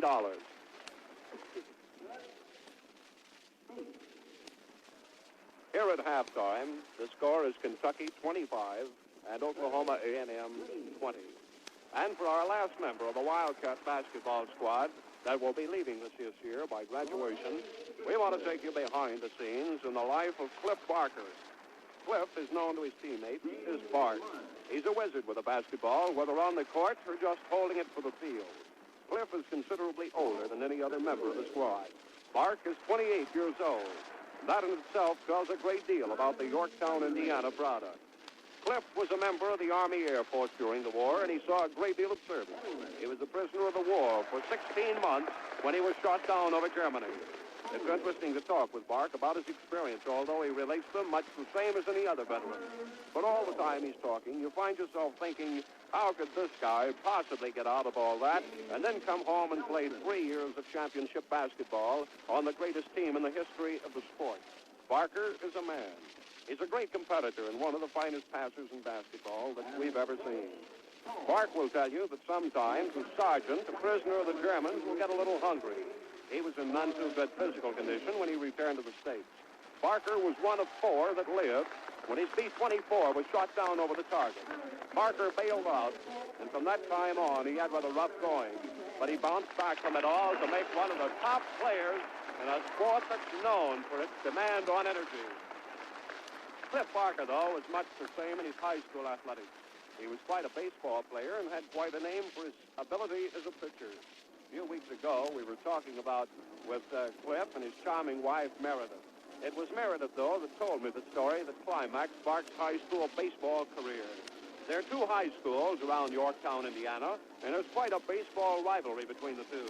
It seems that this particular year, everything was building up to a tremendous pitch over the up-and-coming baseball series, with the champion having to win the best 2 out of the 3 series. And then it happened. Bart broke his arm. That meant the old home team was without a pitcher. But after Cliff argued he could pitch, even with a broken arm, the coach finally asked his mother. She said if that's the way Cliff wanted it, she would give her consent. By this time, Yorktown had lost the first game. Well, they strapped the left arm tightly to Barker's body, and he went to work in the second game. When the smoke and dust had cleared away, Yorktown had won the game, and as Meredith puts it, it's the wonderful Barker who had pitched a 2-hit game with one arm tied behind him. Well, that evened the series at 1 game apiece. Barker, with that same gloomy future, strolled to the mound the next day with his left arm taped to his chest. Again, Barker went to work, and this time it happened. He scored the winning run in the 9th inning after pitching 1 hit ball. And that seems to typify Cliff Barker of Kentucky. He's a great competitor. It was while Cliff was overseas that he learned most of his tricks for the basketball. In the prison compound, they had a volleyball, and Cliff had quite a few hours to fiddle around with the round ball. And then they started playing games around the camp, but he says they weren't too good because the British made up most of their compound, and they would play only if Barker was on their side. Out of all this, Barker started quite a chain reaction. He was cornered one day by a bunch of his admirers who wanted him to tell them about their experiences overseas. Well, he ran through about the usual story, but then, which is typical of Barker, he told them that Hitler saw them playing one day and thought it would be a good thing to have a tournament. Cliff's story is that his team won the championship, and Adolf Hitler himself presented the trophy. That, of course, started the wild stories about the trophy that Hitler gave Cliff Barker. Finally, the light of day shone through the overcast, but Barker had accomplished his end, making a good story and getting good jokes across. Cliff, of course, takes a lot of kidding about his age. Just at the close of the regular season in the game with Xavier in Cincinnati Gardens, when the Wildcats were as flat as could be, the old ball hawk went to work. In the last 5 minutes, with the Wildcats trailing by 2 points, Cliff whipped in 3 field goals, and Kentucky then started to roll. Right after he'd hit the third one, Beard was on the free throw lane for the blue and white, and Barker was off on the side in his usual position. He was just about 10 feet in front of the Xavier band when one of the boys jumped up waving a trombone, yelling, "You dirty old so-and-so." Well, Barker said that was okay. As a matter of fact, he laughed. But it just proves they always bring up my age. Cliff owns his own home just off Henry Clay Boulevard on Sparks Road in Lexington and was pretty crazy about a little Cocker Spaniel, Cap, which is short for captain. He's a great guy and a great ball player. And we, incidentally, are pulling for Cliff to stay around Lexington when he graduates this June. The old man has meant a terrific amount to these great Kentucky Wildcats. Here's the percentage of shots in the first half. The high percentage goes to Oklahoma A&M. Kentucky has hit 10 out of 31 attempts for a 32% completion average. The Aggies, however, have fired only 21 times tonight in the first 20 minutes of play, averaging just slightly better than a shot per minute. They've connected on 7 of their 21 and have a 33.3 average here at halftime. The percentages, Oklahoma A&M is hitting 33, the Kentucky Wildcats hitting 32%, with Kentucky leading 25-20 in the finals of the championship game. The broadcast is coming to you directly from Edmondson Pavilion on the campus of the University of Washington, Seattle, Washington, to the facilities of WKLX, Lexington, Kentucky.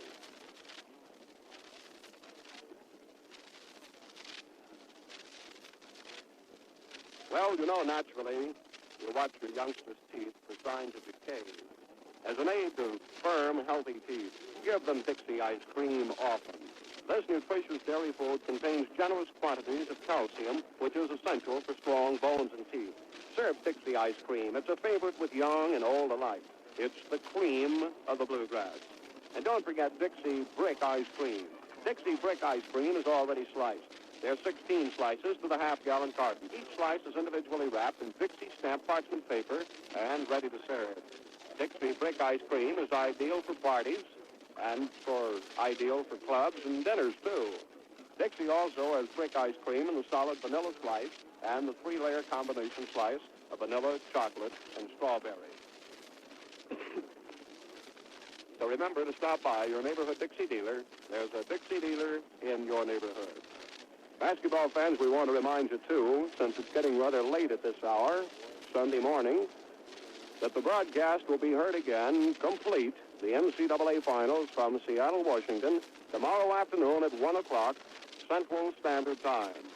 The broadcast is being completely transcribed, and you'll be able to hear it throughout Central Kentucky tomorrow afternoon at 1 o'clock Central Standard Time at 1300 on your dial, WKLX. And speaking of the Kentucky Wildcats, we want to mention, too, the Junior Chamber of Commerce testimonial dinner at the Lafayette Hotel, which is on April the 11th, Monday, at 6:30 p.m. The tickets are on sale at Purcell's service desk. The price is $5 each. Don't forget, the tribute to the Wildcats, the Junior Chamber of Commerce testimonial dinner at the Lafayette Hotel, 6:30 on Monday, April the 11th. You can get your tickets only $5 at Purcell's service desk. And don't forget the Welcome Home Fund for the Kentucky Wildcats. For all of those who have contributed, we want to say thanks and thanks again for your donation to the Wildcats Welcome Home Fund, the fund which is being gathered up to give a real welcome home to these lads who have made such a tremendous name for the state of Kentucky and for Lexington in particular. So if you haven't already sent in your contribution to the Wildcat Welcome Home Fund, do so immediately. Why not sit right down right now and send that contribution in to WKLX, Lexington, Kentucky. Just address it to the Wildcat Welcome Home Fund.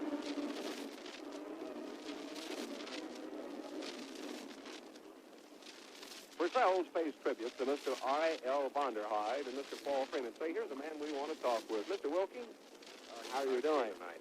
This is Mr. Lou Wilkie, who the Kentucky Wildcats got to know awfully well last year. They were on a boat, in the same boat, for an awfully long time. That's Mr. Lou Wilkie, who was head of the Olympic Committee last year. Well, I sure remembered my trip to Lexington and that great crowd at Lexington last summer. That was one of the spectacles of all time, I think, in America, and it proved that summer basketball can go. And I want to say to you folks on KIRO that Kentucky has got that hucklebuck and Spizzerink tonight. I think they're a little bit more up for this game than Oklahoma A&M. And I just noticed here that I did go kind of on the WKLX. And growth has been terrific in this first half. If they can't stop, if A&M can't stop Alex, this last half, I think Kentucky's in. Kentucky's not playing their usual fast break, and if Oklahoma A&M intends to win this ball game with that pressing defense of Coach Adolph Rupp, they're going to have to shoot over Kentucky in order to win the ball game. I'm confident of that, and I want to say to all you Kentucky fans that is the greatest bunch of boys that it ever was my pleasure to be with. And Adolph, of course, is top, and so it's sure good to be here, and a lot of luck to all you good folks down in dear old Kentucky. Thank you very much, Lou. Basketball fans, that was Lou Wilkie, who spent a great deal of time last summer as Olympic chairman of the entire Olympic basketball team for the United States. And he knows the Wildcats pretty well. We had an opportunity to be with him quite a while this day at noon in the hotel in downtown Seattle. And Lou was really telling us what a great bunch of guys he thought the Kentucky Wildcats were, rather confirming what we've believed for an awfully long time. We're ready to get the second half of the game underway, holding up momentarily to check the starting lineups for both teams. Broadcast of the championship game. Coming to you directly from Seattle, Washington, Jim Wine comes back into the Kentucky lineup. And Cliff Barker's back in. Jim Line, Barker, both back into the Kentucky lineup. Hurst and Barnstable back into the reserve. We're ready to go now. The lineup of the Aggies remain the same. Beard gets the tip as the game opens up. Over to Jones, back to Beard to Barker. The Wildcats on the move now on the front line to bounce pass and on the side to Jones, who hands off to Barker. He moves out back in the front lines to Beard again, who cuts over to his left, out deep in the front lines. Beard holds the ball steadily, sets his play up as Stroza moves in on the pivot. The pass goes in on the bounce pass to Jones. He comes to the head of the circle. Pivots and gives out to Barker in the front lines over to Beard to his left. Kentucky sets her up again, leading 25-20 as we get the second half underway. The championship NCAA game. A bounce pass from Beard to Barker goes out of bounds as Joe Bradley moves in, taps it out on the dribble as the pass comes in from Beard. Goes out to Kentucky off to the left of their own backboard and over the end line to the offensive court. The pass comes into Jones. He races to get it thrown. He can't do it. The pass comes into the back of Jones as he was breaking to the basket. The pass comes in as the Aggies go on the attack for the first time in a half to Bob Harris. Back over to Parks, to Jackwit, to Bradley. On the far side of Harris, under the basket to Parks. Parks the ball out of his hands and on the floor. Goes on the floor with it. Beard goes. He gets it. Still a scramble for the ball. J.L. Parks makes a dive for that ball and hooks it in there. There's something you'll very, very seldom see. Parks left his feet completely to get that loose ball. That's how much possession means for this game when you're playing the Aggies. Both boys missed the tip as Parks jumps into Barker and knocks him back down the alley about 5 feet. He turns around and says he's sorry, and Bark moves down. That's the second one called on 6-foot J.L. Parks on the free throw lane. Cliff Barker for the Wildcats. He has one of them coming. Kentucky 25, A&M 20. Off on the side now. Beard back in the safety for Kentucky as Barker eye shoots. It hits the rim, rolls, hesitates, and drops in. 26-20 Kentucky. The Aggies back on the move now. Rapidly up the backcourt. Vernon Yates cuts over to his left. Puts in on the side to Parks. Back to Yates in the corner out in the front lines to Jacket, who moves along the head of the circle over to Bradley. And the side to Harris. He moves out, comes along the foul circle. Again over to Yates, who moves into the corner. Jones corners him out in the front lines to Jackwit, still moving it rapidly and very fast. Still maintaining definite possession of the ball. Out in the front lines, he comes to Bradley. Barker makes a stab, can't get it. In on the side to Harris. He moves into the corner. Rosa loosens up on him defensively. Barker from the front can't get into him, though, as he comes out to Bradley. Over to Yates along the head of the circle. On the near side along the foul line, it goes to Harris. He moves out. He goes out on the front lines to Bradley. A foul called in under the basket on Beard. Pushing on J.L. Parks of the Aggies. One shot coming to Parks. Opening the first 2 minutes of play in the second half of the game, and Kentucky's leading 26-20. Parks eye shoots his free throw. It's good. 26-21, Kentucky still leading by 5 points, holding and maintaining the lead at halftime. Beard moves in the front part of the court. A whistle as he tries to split between Bradley and Parks. They're calling it on J.L. Parks. They call Parks for blocking on Beard. The fans boo because Beard had that gun rolling mighty fast, and he was blasting the alley. The foul is being charged against Parks. That's 3 of them. Beard misses his free throw. Jim Line cuts it up and in. Jeff Line, nobody covered. Beard free throws, bounce passes to the alley. Took her and later in to send Kentucky ahead 28-21. And Yates brings it in the front part of the court. Over to Bradley. To Tom Jackwit. In on the far side again to Yates. Who moves out along the foul line. Hands her over to Parks. Who cuts to his right, goes into the corner. Back out on the front lines against Joe Bradley. Barker moves with him. Bradley breaks for the basket. Barker goes back with him. Throws the ball up. It hits on the rim. The foul was called on Barker. Ball pushing off on Bradley. That's 4 of them on Cliff Barker, 4 of them on Bob Harris for the Aggies now. Kentucky 28, Oklahoma A&M 21. 2 minutes, 17 seconds of playing time going by in the second half. The free throw is missed. Tapped up once by Harris. Comes off on the side. Taken by Beard. He whips her over to Jones. Kentucky in possession in the front court to Barker. At the head of the circle, a hand over the side to Jones. He flips over in the corner. A one-hander by Line. Hits the rim. Bounds in the end. No good. Bradley rebounds easily for Oklahoma A&M. Over to Parks. Moves past the 10-second line. The Aggies back in possession. Over to Harris. A one-hander at the head of the circle. Hits the rim. Comes out. No good. He rebounds right in the same spot. Flips it up again. It hits the rim. Bounds in the air. No good. Yates steps it up. No good. And Groza rebounds for Kentucky. Left her over to Jones. Kentucky's back on the move now as the pass goes over to Barker to Beard in the front part of the court. Back to Barker, who cuts to his right, sets her up. Moves in, doesn't get to Jones, takes the screen, doesn't use it, over to Beard. He cuts to his left, flips off the Jim line and moves over. Pivots around, pivots. Getting away from Yates, and he hooks in to Groza. The pivot on the hook shot rolls over the rim, no good. Jones taps it up once, twice. Line jumps, throws it up, still no good. Groza lays it up, still no good as it rolls over the near side of the rim. Harris rebounds at Jim line, and Wawa Jones both time up before he can move out of there. Here's Gail MacArthur coming into the Aggies lineup, and he replaces Vernon Yates, the 6'4" senior. Gail MacArthur, a sophomore from Mangum, Oklahoma, stands 6'1" in the Aggies lineup at forward. Jump between Harris and Line in the offensive court. There's a foul called on Beard, jumping to try and get the ball away from J.L. Parks on the tip. They call Beard for his second personal. Jumping into Parks will be on the Aggies free throw lane with Kentucky leading 28-21. And the Aggies beginning that pressing defense now with Kentucky holding the 7-point lead, the longest one of the game.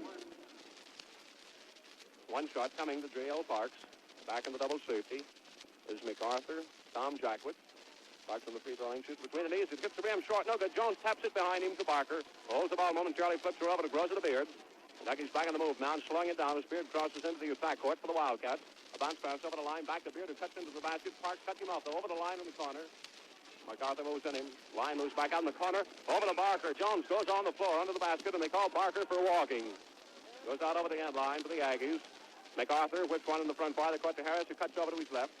Gives it to Parks, over to MacArthur. Out deep in the front lines to Bradley, over to Harris. Harris jumps, a one-hander falling away, hits the rim, no good, and Groza rebounds for Kentucky. Pivots around there, gets the ball away from Parks. And finally MacArthur then flips it to Barker for Kentucky.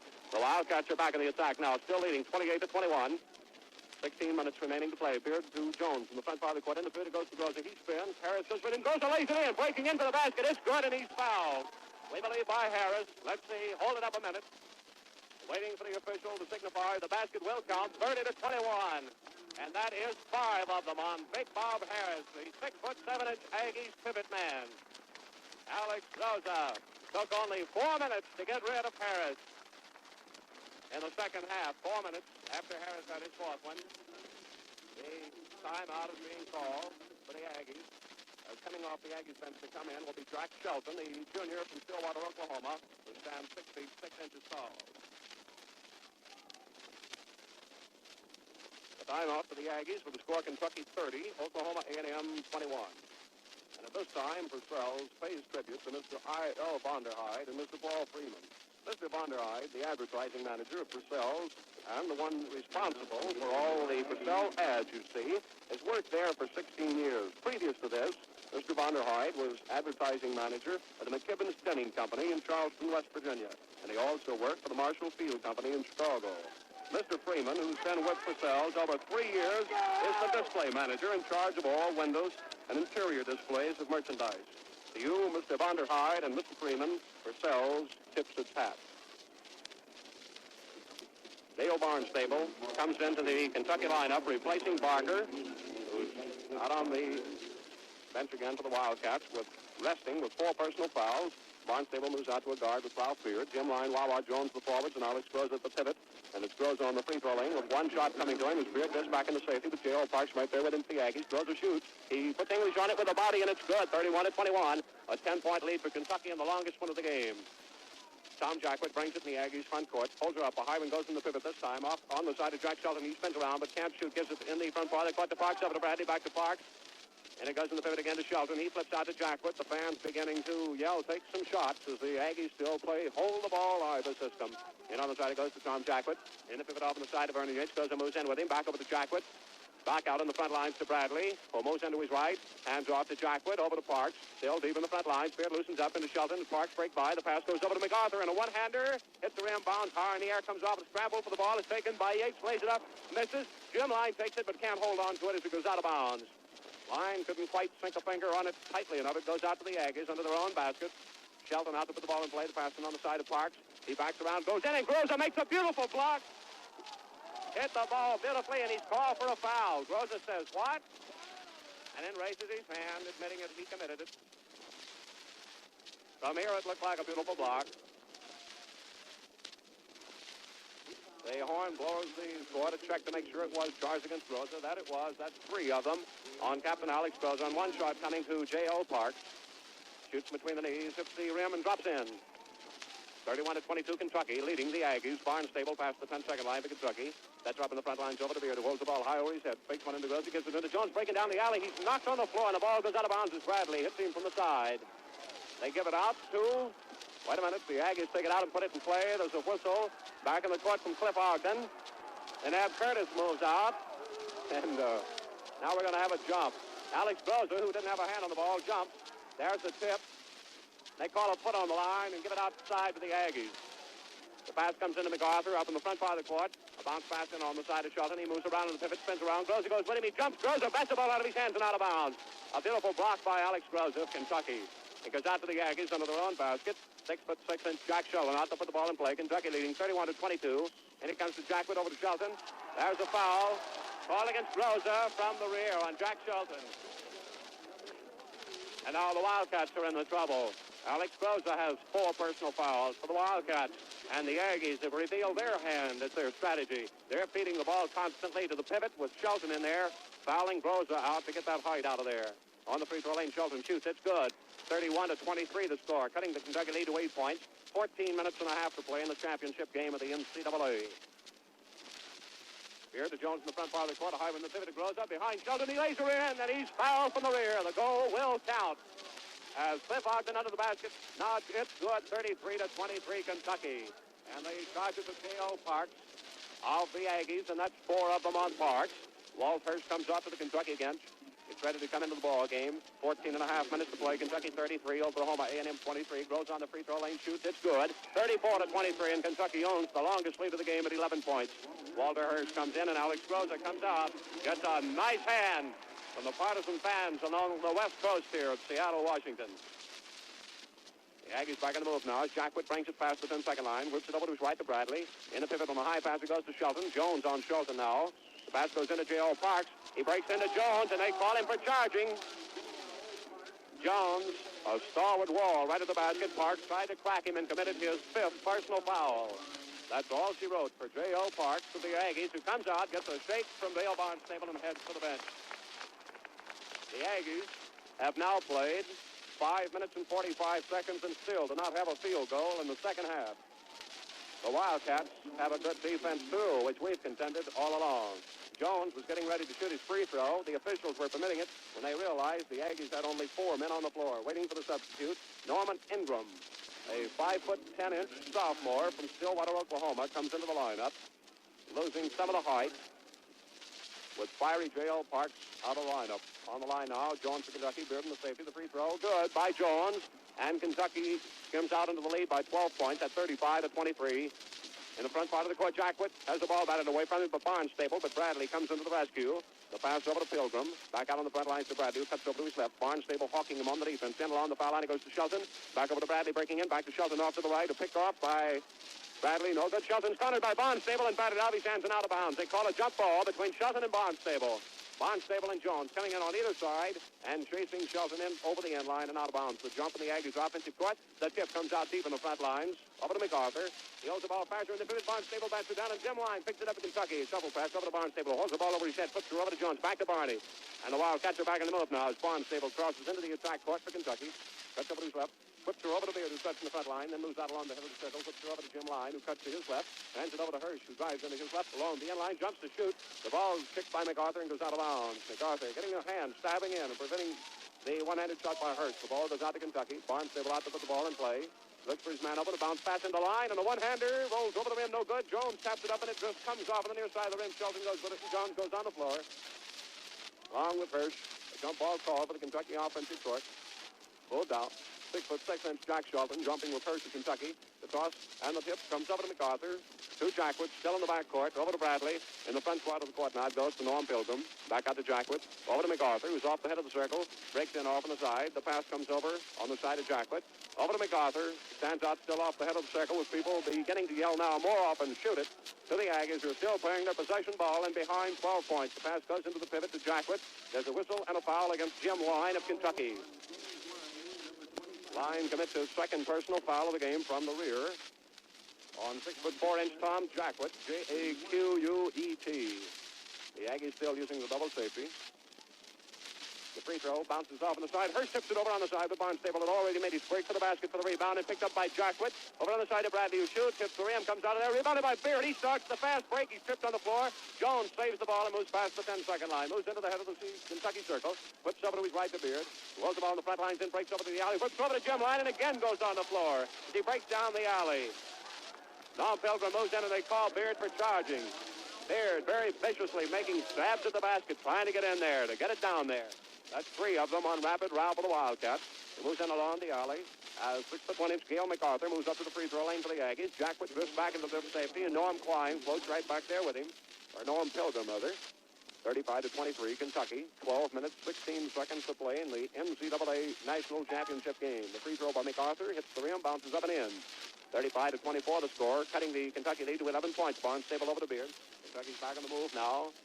The Aggies still do not have a field goal in the second half. Barnstable over to Hirsch in the front part of the court in the right-hand corner to Beard. He comes moving out of there along the foul line over to Barnstable as that throws the ball over his head. Moves over his right to Hirsch. Hirsch moves around to Barnstable again.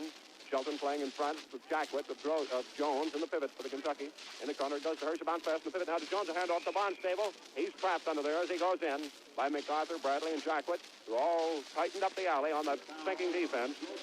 They call the foul on Joe Bradley of the Aggies. That's the first one on Bradley, and Barnstable has one shot coming. It's good. 36-24, and again restoring the Kentucky 12-point lead. Tom Jackwitz takes the pass in from out of bounds, moves in the front part of the court. Pass over on the side to Pilgrim. Into Shelton. He moves around line, comes up to the rear, and ties him up. They call a foul, though, nonetheless. This is on Wawa Jones from the rear. Line had complete possession of the ball. So Shelton broke into the basket, and Wallace Jones is called from the rear, though, on Shelton. That's the first one called against Wawa Jones. Shelton shoots his free throw in. Good. 36-25 the score. Kentucky leading 11 points. As Beard gives the Barnstable in the front part of the Kentucky court. He moves over to his left and cuts to his right. Gives it to Beard. Beard set, shoots high, hits the rim, comes right back down the alley. Beard rebounds, but he goes on the floor. They call a foul on Beard. The fans applaud it. That's four of them on Rapid Ralph Beard of Kentucky. He moves up to the Aggies free throw lane now. The fans still extremely partisan here along the West Coast, rooting for their West Coast team, not their West Coast team, but their Western team, the Aggies, on the line. Norm Pilgrim, one shot, shoots, and it's good. Drops in there, 36-26, and Kentucky's lead is whittled to 10 points now.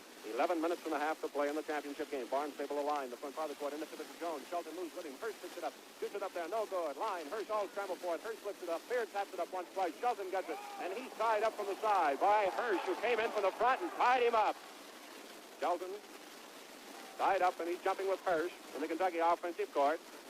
Both boys jump, no ball tossed up there, though. There's the tip going back under the Kentucky basket to MacArthur. He moves it up the backcourt now. Over on the near side to Jackwitz, who flips into Bradley. He's still out deep in the front lines into Shelton. Deflected though by Barnstable. Picked up in the far corner by Pilgrim.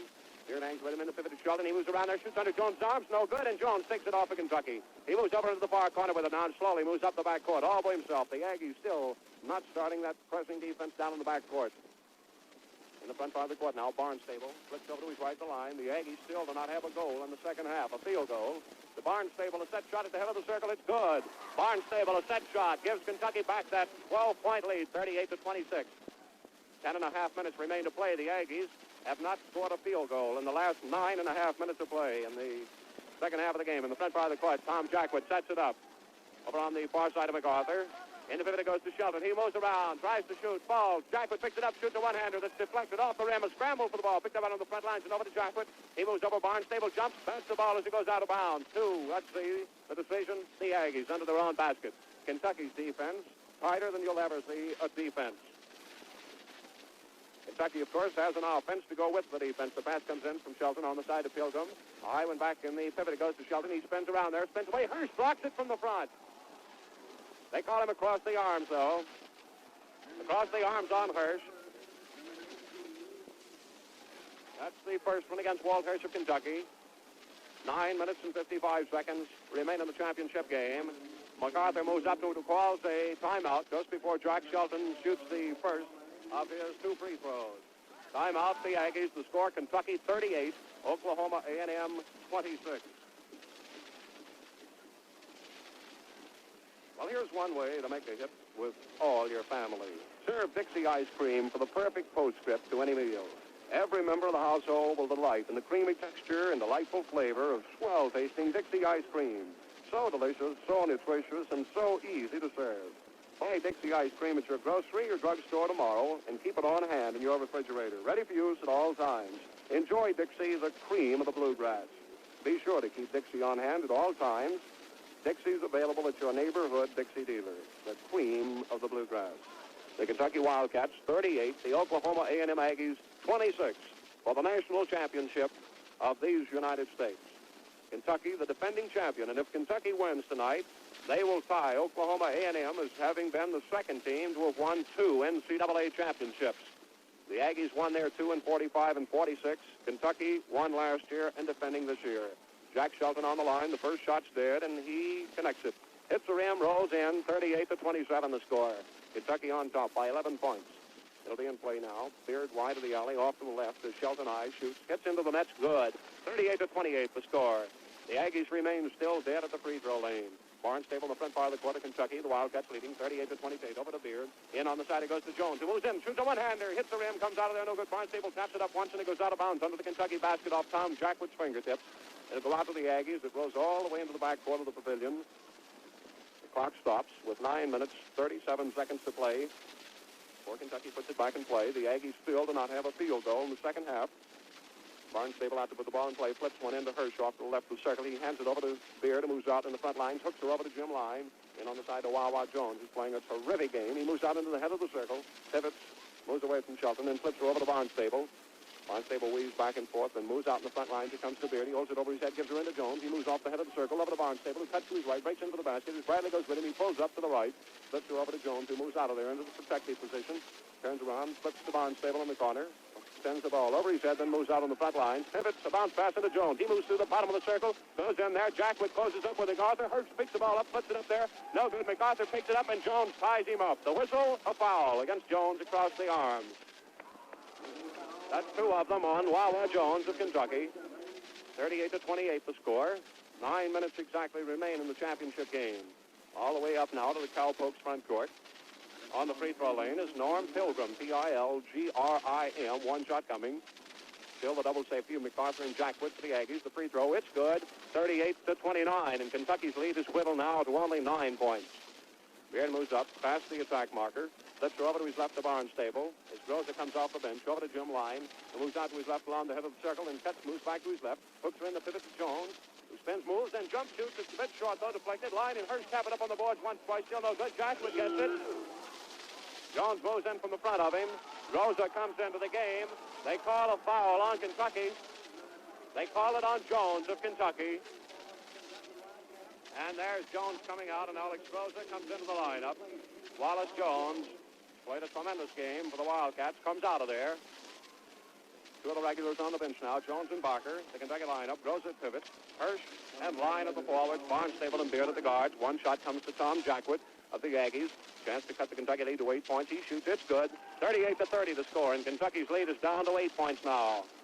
Barnstable moves in the front part of the court. Slips it over to his right to Beard, who holds the ball high over his head. Shelton playing in front of Groza. They can't get the pass in. Over to Hirsch to Beard. It cuts to his right. Back to Barnstable at the head of the circle. It cuts over to his left. Fakes one to line. Pivots. Gives it to Beard. Groza in the pivot is Beard. Flips over to Barnstable. Back to Beard. Groza moves in the pivot again. Over to Hirsch to Barnstable. Off to his left. Barnstable playing over on the other side of the basket. Barnstable moves in. A one-hander comes out. No good as it hits the rim and spins off Bradley. Rebounds for the Aggies. Hirsch cuts one over the midcourt stripe for Kentucky. Gets it back in possession over to Jim Line, who moves in. He's fouled by Bradley. Charging on Bradley. Joe Bradley of the Aggies commits his second one against Jim Line of Kentucky. The old southpaw's on the free throw lane for the Wildcats. Beard moves back near the midcourt stripe.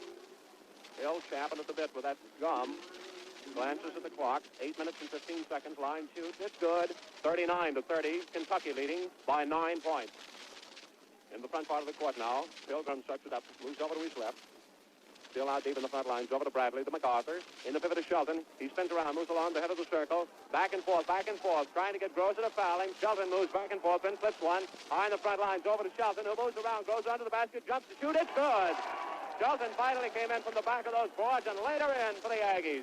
39-32. Kentucky leading the lead, cut to 7 points now, and that's the first field goal in the second half for Oklahoma A&M. Out of Barnstable in the front line from Beard over on the near side of Jim Liney. Protects the ball with the full length of his body, then moves into the corner, flips her out to Barnstable. Liney holds the ball cautiously, then over the line. Line holds the ball higher where his head flips into the corner to Hirsch, who moves out of there. Flips her in the pivot to Groza, who spins around there, shoots from under the boards. It's no good. So they call a foul, we believe, on Shelton under the pivot as Parker comes off the Kentucky bench, reports to the score, and comes in replacing Barnstable. Cliff Parker, the 6'2" senior from Yorktown, Indiana.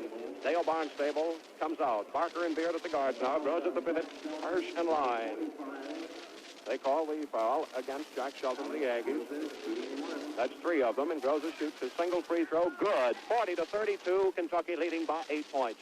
7 minutes, 20 seconds to play. The NCAA championship game from Seattle, Washington. Over to MacArthur in the front line to Hyman, the pivot now to Shelton. He jockeys around, turns around, breaks in there. Line moves in. He passes into Line and Groza both and goes onto the floor. There's the whistle, and the foul is called against Shelton for charging. The Aggies are still trying the strategy of feeding the ball into Shelton, and Shelton handles the ball a great deal into the pivot, dribbling back and forth, of course. That's trying to get Groza to commit his 5th personal foul. Vernon Yates comes back in. Tom Jackwood is out. Vernon Yates back into the Aggies lineup, replacing Jackwood. Groza has 1 free throw. That's 4 of them now. On Jack Shelton, the free throw is good by Groza. 41-32 Kentucky, getting back a 9-point lead. Back in the front part of the court now. MacArthur sets it up for the Aggies. Flips over to his left. On the side to Yates. In the middle, shooting a hook shot. Comes down, no good, and Groza rebounds for the Wildcats. Hooks her over to Barker, who starts up past the 10-second line for the Wildcats. Cuts over to his left. Pivots, flips over to Beard in the corner to Hirsch. Who moves out there, flips to Beard, who had cut away from it. The ball goes bounding out of bounds with Barker going for it. With Norm Pilgrim, it'll go out to the white team, the Aggies. Joe Bradley out, flips her into MacArthur. The Cowpokes are on the move now with 6.5 minutes to play. A high one to Shelton in the pivot. He moves around there, goes to tap the ball out of his hands, picked up by Hirsch, knocked out of Hirsch's hand, and scramble on the floor for the ball. And Barker is hit a hard blow as he gets the ball over to Groza, who lays it in for Kentucky. Barker was hit in the backcourt. Not hurt, though, as Kentucky leads 43-32. Groza laying her in under the basket. A high one to Shelton in the pivot. The ball bounds on the floor. He flips her back out on the front line. To MacArthur, to Bradley. Back over to Pilgrim. In the pivot it goes to Shelton now. He moves around. Line comes in from the front. He flips her back out to Yates, who holds the ball over his head. Then flips one back to Shelton, the pivot. Groza pivot, spread him. Line comes up from the front. They call Groza from the rear. Groza commits his 5th personal foul from the rear on Shelton. And that's all. Groza gets a beautiful hand.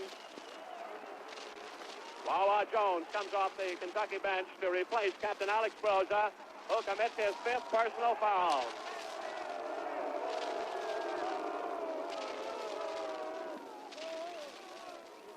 Well, the tremendous booing that went up there was for the officials mostly. 6 minutes and 5 seconds remain to play. Kentucky 43, Oklahoma A&M 32. The Wildcats move out the lineup now of Barker and Beard at the guard. Wawa Jones will be in the pivot. Walt Hirsch and Jim Line will be at the forward. The Aggies move out now. They're trailing the Wildcats by 11 points now. Jack Shelton's on the free throw lane for the Cowpokes. They still use the double safety. Pilgrim and MacArthur both back into the safety. Groza goes out of the game with a total of 28 points. Groza made 28 points against what Hank Iba considers the greatest defensive center in the country. The free throw good by Shelton. 43-33. A 10-point lead to Kentucky. Spear takes the pass in for Hirsch. The Aggies are on the defensive now as Barker takes the pass from Beard. Fakes it over to Jones and whips over to Beard the line. Line hands off to Barker, breaking into the basket. A whip over to Jones into the near side corner. Over the line, back to Barker. Kentucky begins to use a lot of short, rapid passes. Barker pivots, gives her back to Line, over to Beard. Still off the head of the circle. Beard holds it. Gives her over to Barker to his left. In on the side of Jones. Back to Barker, breaking for the basket. A one-hander by Barker is blocked by Yates and taken off right there, right at the end line. He flips it over to MacArthur to Pilgrim in the front part of the court. He moves into the head of the circle. Flips off on the side to Bradley, who can't get a shot. Back out to MacArthur. Over in the front line to Yates. Who cuts to his right at the head of the circle. Hyman to Shelton, the pivot. Moves around. Barker bats the ball out of his hands and is picked up by Hirsch over to Beard at the mid-court side. Beard moves into the attack court and sets her up right there as he slows her down. With 5 minutes and 20 seconds to play. Kentucky 43, Oklahoma A&M 33. Out to Barker in the front lines and over to Beard on the near side of the court. He waves the ball over his head and flips it back over to Barker. Back to Beard out deep in the front lines. Beard fakes one to Barker. Barker stabs for the basket. Bradley makes the cut to get the ball off. Back over to Barker to Beard. The Aggies playing the defense a little bit tighter now. Over to Jones. Back to Barker. Barker cuts over to his left. Fires to the Jim Line. Line cuts to his right. The ball is batted out of his hand. They call Line for palming the ball as it's batted out of his hands. It's a outside court to MacArthur of Oklahoma A&M. We believe they're going to call a technical foul on the Kentucky bench. Cliff Ogden moves over. It's a technical foul against Kentucky's bench.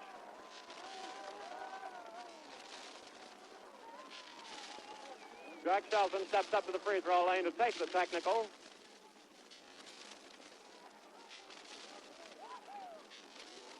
Fans are on their feet. The free throw by Shelton is no good. Comes out of there. So it's naught for naught. It'll be the Aggies ball out, however, on the technical. 43-33 the score. 10 points. Norm Pilgrim out to put the ball in for the Aggies at the 10-second line. He flips her in, over to MacArthur, over to Bradley in the front lines, in the pivot goes to Shelton. He pivots around, charges in, Line comes from the front. There's another foul called against Jim Line across the arm. That's 3 of them on Line. 4 minutes and 47 seconds to play. 43-33 the score. Kentucky out on top by 10 points. One shot for Shelton. The eye slips her up between the knees, and this one rolls in. 43-34. Kentucky leading by 9 points. The finals of the NCAA championship game from Edmondson Stadium, Seattle, Washington. Barker in the front part of the court. Bradley moves up from the rear. He flips her over the line, though. Line pivots out of there, hands her over to Barker, cuts to his right, over to Hurst. Still that Aggie defense getting tighter and tighter. Barker takes in, breaks for the basket. Bradley hooks the ball out of his hands and out of bounds. It'll go out to the Wildcats. The clock stops. 4 minutes and a half to play. The pass comes in from Barker to Hurst, and the one-hander is good by Hurst, who quickly unloaded a one-hander over to the right, about 20 feet for Kentucky. 45-34 with the Wildcats on top. 11 points. In the front part of the court, Bradley stabs through the basket. He's cut off. Flips her back to Yates in the front lines. Over to MacArthur. MacArthur cuts to his left, wide open. Doesn't shoot. Hurst taps that ball out of his hands and out of bounds. It goes out to Kentucky. Beard and Barker bring it up the backcourt, over the line. Pass to the 10-second line. He pulls up, then flips it to Barker as he crosses the midcourt side. Barker cuts over to his right, whips to the Beard, and on the side he goes to the line. He moves into the corner. Pivots, gives her on a bounce pass over to Hurst, who moves out to Beard. Beard still off to the right, moves into the right, then pivots, comes back there. Takes one to Barker, then holds up, and then Barker's able to get in to break for the pass, and it goes over to Barker, to Hurst, back to Barker, who cuts over to his right, holds the ball and flips right deep in the front lines to Beard on a snappy push pass, and the pivot goes to Jones right out the head of the circle. Jones turns around. He can't shoot as Yates holds out on him. Over to Hurst, to Barker. Barker's fouled by Bradley, trying to steal the ball. As the Wildcats are giving the Aggies a demonstration of ball handling. That is called against Bradley. That's 3 of them. Barker on the free throw lane for the Wildcats. Kentucky leading 45-34. 3 minutes and 37 seconds to play in the NCAA championship game. For the national championship, Barker, 1 free throw, shoots good. Barker connects 46-34, and Kentucky equals their longest lead of the game, 12 points. Joe Bradley comes out of the lineup, and he's replaced by Keith Smith, a sophomore from Oklahoma City who stands 5 feet 9 inches tall. Yates gives the ball into Smith, who brings it in the front part of the court over to Pilgrim. He sets, doesn't shoot, although he's wide open. Over to MacArthur. In the pivot, it goes to Shelton. He spins around there, breaks in. Hurst from the front. Yates gets the pass, shoots a one-hander. That's good. Oklahoma gets its second field goal with 3 minutes and 20 seconds to play in the half. In the front part of the court to Jones, who holds that ball. Once twice, then flips her over to Barker, over to Beard on the far side of the court. Over the line. Line holds the ball over his head, then dribbles out, flips her over to Beard. In the pivot, it goes to Jones off the head of the circle. Jones holds the ball over his head, pivots and breaks the line under the basket. Jim missed one, breaking in under there. He missed one, 46-36. Still the score with a 10-point lead for Kentucky. Exactly 3 minutes remain in the game. Pass goes in on the side of MacArthur. Over to Shelton. He breaks for the basket and falls on the floor. No walking, though. They're going to call a jump ball as Line and Jones both move in and tie him up. Jones jumping with Shelton in the Aggies offensive court. Ab Curtis out for the toss. There it is. They both go in flight. Beard takes the ball off the hands of MacArthur. Flips her over to Barker to Hirsch, who moves past the 10-second line for Kentucky.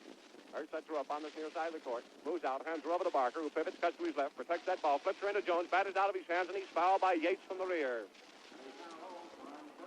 First one called against 6'4" Vernon Yates from the rear on Wawa Jones, who will have one shot coming for the Wildcats. Beard and Barker both move back into the double safety as 5'10" Norm Pilgrim moves back near the midcourt stripe for the Aggies. The ball will be in play, 46-36, the Wildcats. 2.5 minutes to play. The free throw, no good by Jones. Comes out of there, rebounded by Line. He whips her over to Jones, who holds the ball temporarily, then flips her out in the front lines to Beard. He picks her over to Barker. Pivots, gives her over to Hirsch, who bounds that ball and flips her right back to Beard, back to Hirsch. Hirsch on the far side, comes out, then hands her over to Barker again, who cuts to his right, flips her over to Beard, back to Barker, still out deep in the front lines, over to Jones, who fakes a hand off to Barker, then holds the ball, gives her over to Jim Line, along the head of the circle, a shuffle pass, over to Hirsch. Barker breaks for the basket. Hirsch holds that ball, though, then flips her out to Beard, who holds the ball over his head, flips her over to Jones. Kentucky still playing possession ball with the Aggies now, over to Beard, to Line, who comes out in the front lines, gives her over to Barker, to Beard. A hook in the pivot to Jones, goes on the floor. As Yates throws Jones on the floor, he goes right diving in there with him. And there's a foul called in there, or a jump. Let's see. It's a jump ball. Yates throws out. Jones throws out to jump from the Wildcats offensive court.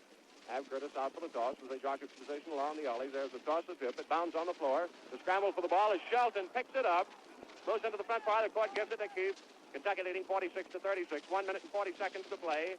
Over to MacArthur, who pivots out in the front lines. It goes. Barker bats down. A shot by MacArthur. Picked up by Jim Line. He races in. The ball batted out of his hands on the line. He pivots, takes that one-hand shot at the head of the circle. Into the rim. Bounds up once, twice, no good. Barker tips it up once, twice, no good. Yates takes it off. Line takes it away from Yates, and a jump ball in the Kentucky offensive court. 46-36 the score. Kentucky leading by 10 points. 1 minute and 29 seconds in the championship game.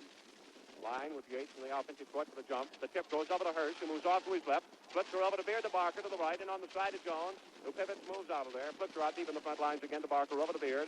And on the far side, it goes to Hirsch. Hirsch dribbles out along the front line, cuts over to his right, gives her over to Barker. A bounce fake pass over to Beard, then a cut over to Line in the corner to Jones, who's way off the pivot now. Jones fakes one. Yates stabs for the ball. Jones quickly unloads over to Jim Line, who breaks right down the alley just as he crosses the foul line. Foul is called against the Aggies on Gale MacArthur. MacArthur of the Aggies charged with his first personal foul, and lefty Jim Line's on the free throw lane for Kentucky. The Wildcats, let's see, they're not surrendering possession of the ball for the free throw. They're going to take it outside court. They're not shooting with 1 minute and 4 seconds to play. Kentucky 46, the Aggies 36. Beard, a high pass into Jones, who takes it right at the 10-second line, moves into the head of the circle. Smith comes in from the rear. Keith Smith is called from the side, fouling off the side of Wawa Jones. Kentucky still not shooting with 1 minute and 1 second to play. Beard out to put the ball in play for Kentucky. Flips her in on the high pass over to Hirsch. Hirsch moves up still in the backcourt, past the 10-second line, cuts over to his right, flips her over to Jones. Jones fakes one to his right, then whips over to Beard in the front court. Beard cuts to his left, flips her over to Jim Line. Line hands to Jones. Jones fakes a break for the basket, then puddles up, pivots, gives it to Beard. Over to Hirsch. Hirsch holds that ball out in front of him, way out deep near the midcourt stripe, but doesn't shoot, doesn't make an attempt. Over to Beard. To Line, over to the right. The ball batted out of the Line's hands and out of bounds by MacArthur. The whistle will go out to Kentucky. Wow, Jones out to put the ball in play over to Beard to Barker. Jones breaks for the basket. Barker pivots, gives it over to Beard to Hirsch. Still out deep in the front lines. 30 seconds to play. Beard holds the ball over to Hirsch. Hirsch pivots to his right. Moves out on the front lines now with the ball. Pivots back and forth, gets himself free as he finishes his dribble near the midcourt stripe. He flips her over to Beard, blows that ball over his head, then breaks by on the side of Pilgrim, flips the ball over to Barker. Kentucky still freezing that ball and keeping it away from the Aggies. Noted for their own game. Over the Line, the corner. Line had a chance to cock that left arm. Moved out, flips her over to Hirsch in the pivot to Jones. Over the Line. He's tripped and knocked on the floor as he breaks in for the basket by Pilgrim. A move in to cut up the gap on Line. Line fell over his feet and the foul is on Pilgrim. Pilgrim charged with his first foul of the game. And Kentucky's going to shoot it. Jim Line on the free throw lane and only 5 seconds to play. The Wildcats leading 46-36. This will probably be the last shot of the ball game. And Line misses it, comes off there, rebounded by Shelton. He flips over on the far side. 1 second to play as Yates shoots and drops the ball on the floor. The game ends.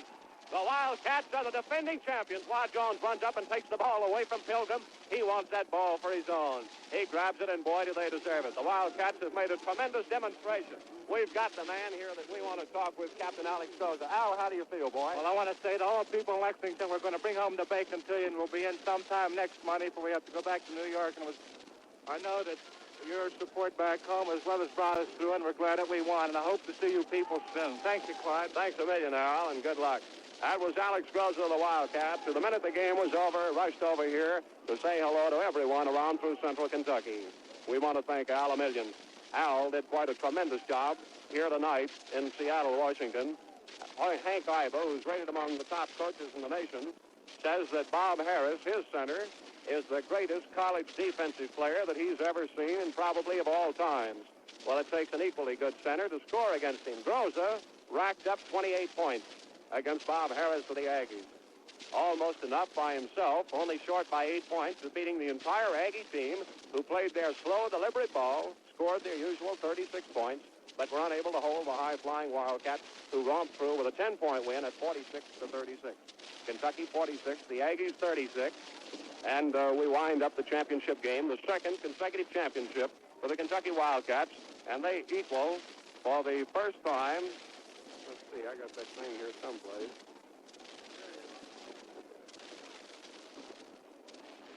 We're in the midst of doing a little chatting there, and the officials moved up to get our ballot in the voting for the most valuable player in the NCAA tournament. This, of course, includes the tournament play in the East and the West. Well, while we're waiting for the presentation of the trophy and the most valuable player awards, the people begin to file out of the pavilion here in Seattle, Washington, and they're still jockeying around for position in the front part of the court with the Kentucky Wildcats still out there. Let's see, the Wildcats line up to the far side, so we're going to try and squeeze out of here and get out on the floor. Stan, do we have enough cable to make it out there, do you think? About 15 feet. Well, that's on Reeler. We'll be back in just a moment for the individual scoring statistics. But right now, we're going to try and squeeze our way through the crowd here, get out and try and have some kind of a talk with the defending champions and the Wildcats who've taken their second championship of the NCAA. Well, that's the end of it. We're standing right here. We got a good enough signal to get Hum's a yes, no. Here, Hump, how you feel, boy? Well, I think, Paul, this is the greatest thing that's ever happened to Kentucky. I tell you, these cats really scrapped tonight. I tell you, they were ready. Something to be proud of. Boy, they are. I'm telling you, they really scrapped their guts out here tonight. They've been talking about this thing for 3 days, and they said they just absolutely couldn't go home losers. They just want to win this thing, and I tell you, this Alex Groza was magnificent tonight. I think you can say that for 5 or 6 others. Boy, that's right. I tell you, it's nothing but scrap out here won this whole thing tonight. Oh, thanks a million, boy, for running over here. Humsy Essen, the manager of the Kentucky team, he came over and gave you a pretty complete story on how the championship game went here tonight. It was strictly a case of too much scrap for the Oklahoma A&M Aggies. Kentucky fought them completely off their feet and emerged the championship. Right now, here in the center of the court, in the pavilion, in the Seattle, Washington, they're announcing the individual presentation of the NCAA champs. We're going to get a guy over here we think played a terrific game. Wah, how you feel? I feel wonderful, Claude. Well, I think you played one of the most beautiful ball games I've ever seen a forward play, if you don't mind me saying it in your presence. Well, thank you, Paul. I'm glad to close the season that way. Well, what do you think of the Aggies? Let me ask you that. I think they have a good team, a great ball-handling team. I don't think they shoot enough. That's one thing, That's what makes the difference, huh? Yeah. Well, Wallace, what do you think? What do you contribute our victory to tonight? I think it was just a bunch of hustle and fight, and everybody wanting to win. It's a long plane ride home, you know, if we lose. It sure is, isn't it? Well, thanks a million for stopping by. That was Wah Jones. Well, we've had a chance to talk with two guys who contributed a tremendous amount to this Kentucky win here in Seattle tonight, and that's Wah Jones and Alex Groza. Groza, as we said a moment ago, racked up 28 points against Bob Harris, who was rated by his own coach as one of the greatest and one of the most outstanding defensive centers of all time. Well, there's no doubt about it. Big Al Groza proved to the world that he is truly great, racking up 28 points against Bob Harris. Doug Wilson, the Big Ten commissioner, and also the Secretary-Treasurer of the NCAA, is making the individual presentations in the very center of the floor, making them to the Oklahoma A&M Aggies. The pavilion has thinned out a little bit, and there's the introduction for Hank Iba. The photographer's snap as Hank Iba moves out to get his watch. Standing off to our left is the Kentucky Wildcat. We're going to wait until they get their watches, and we're going to signal them to come over here because we want to talk with each and every one of them. They got Hank Iba to come out with his captain, Bob Harris, to receive the runners-up trophy in the NCAA tournament, which was held here in Seattle, Washington. The newsreel cameras clicked to Hank Iba. Bob Harris stepped back. And the round of applause for the runners-up, Oklahoma A&M, who have now finished second in the nation. Well, Kentucky seems to have proved to the world, after they lost to St. Louis, the Aggies knocked off St. Louis twice, and now Kentucky has come out to give the Aggies a resounding 10-point defeat, 46-36. The watch has now been presented to Walt Hirsch, and there's the presentation to Wawa Jones, and the presentation to Dale Barnstable.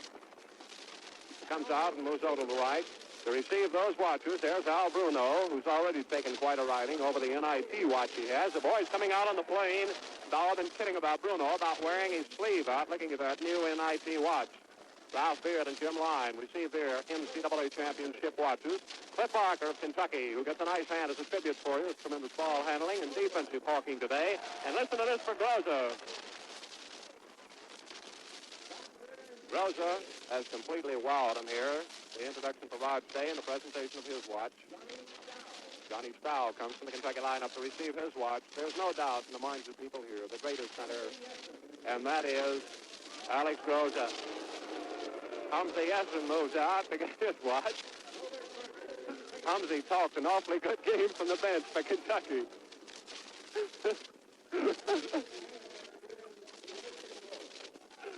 Well, Harry Lancaster, the head freshman and assistant to Coach Adolph Rupp. There's Rupp, introduction of the NCAA watch here in Seattle.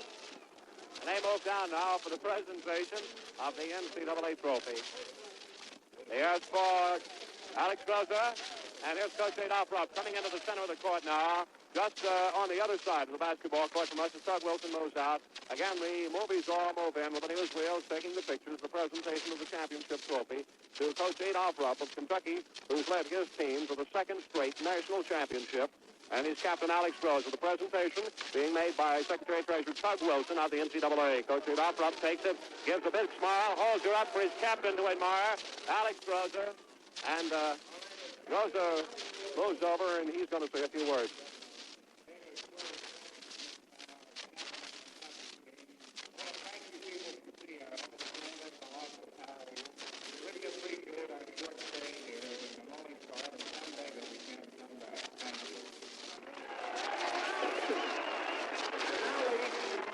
Groza, with his usual poise in the center of the floor, tells them how glad that the Kentucky Wildcats have been to appear here in Seattle, and they only hope that they can come back again in the very, very near future.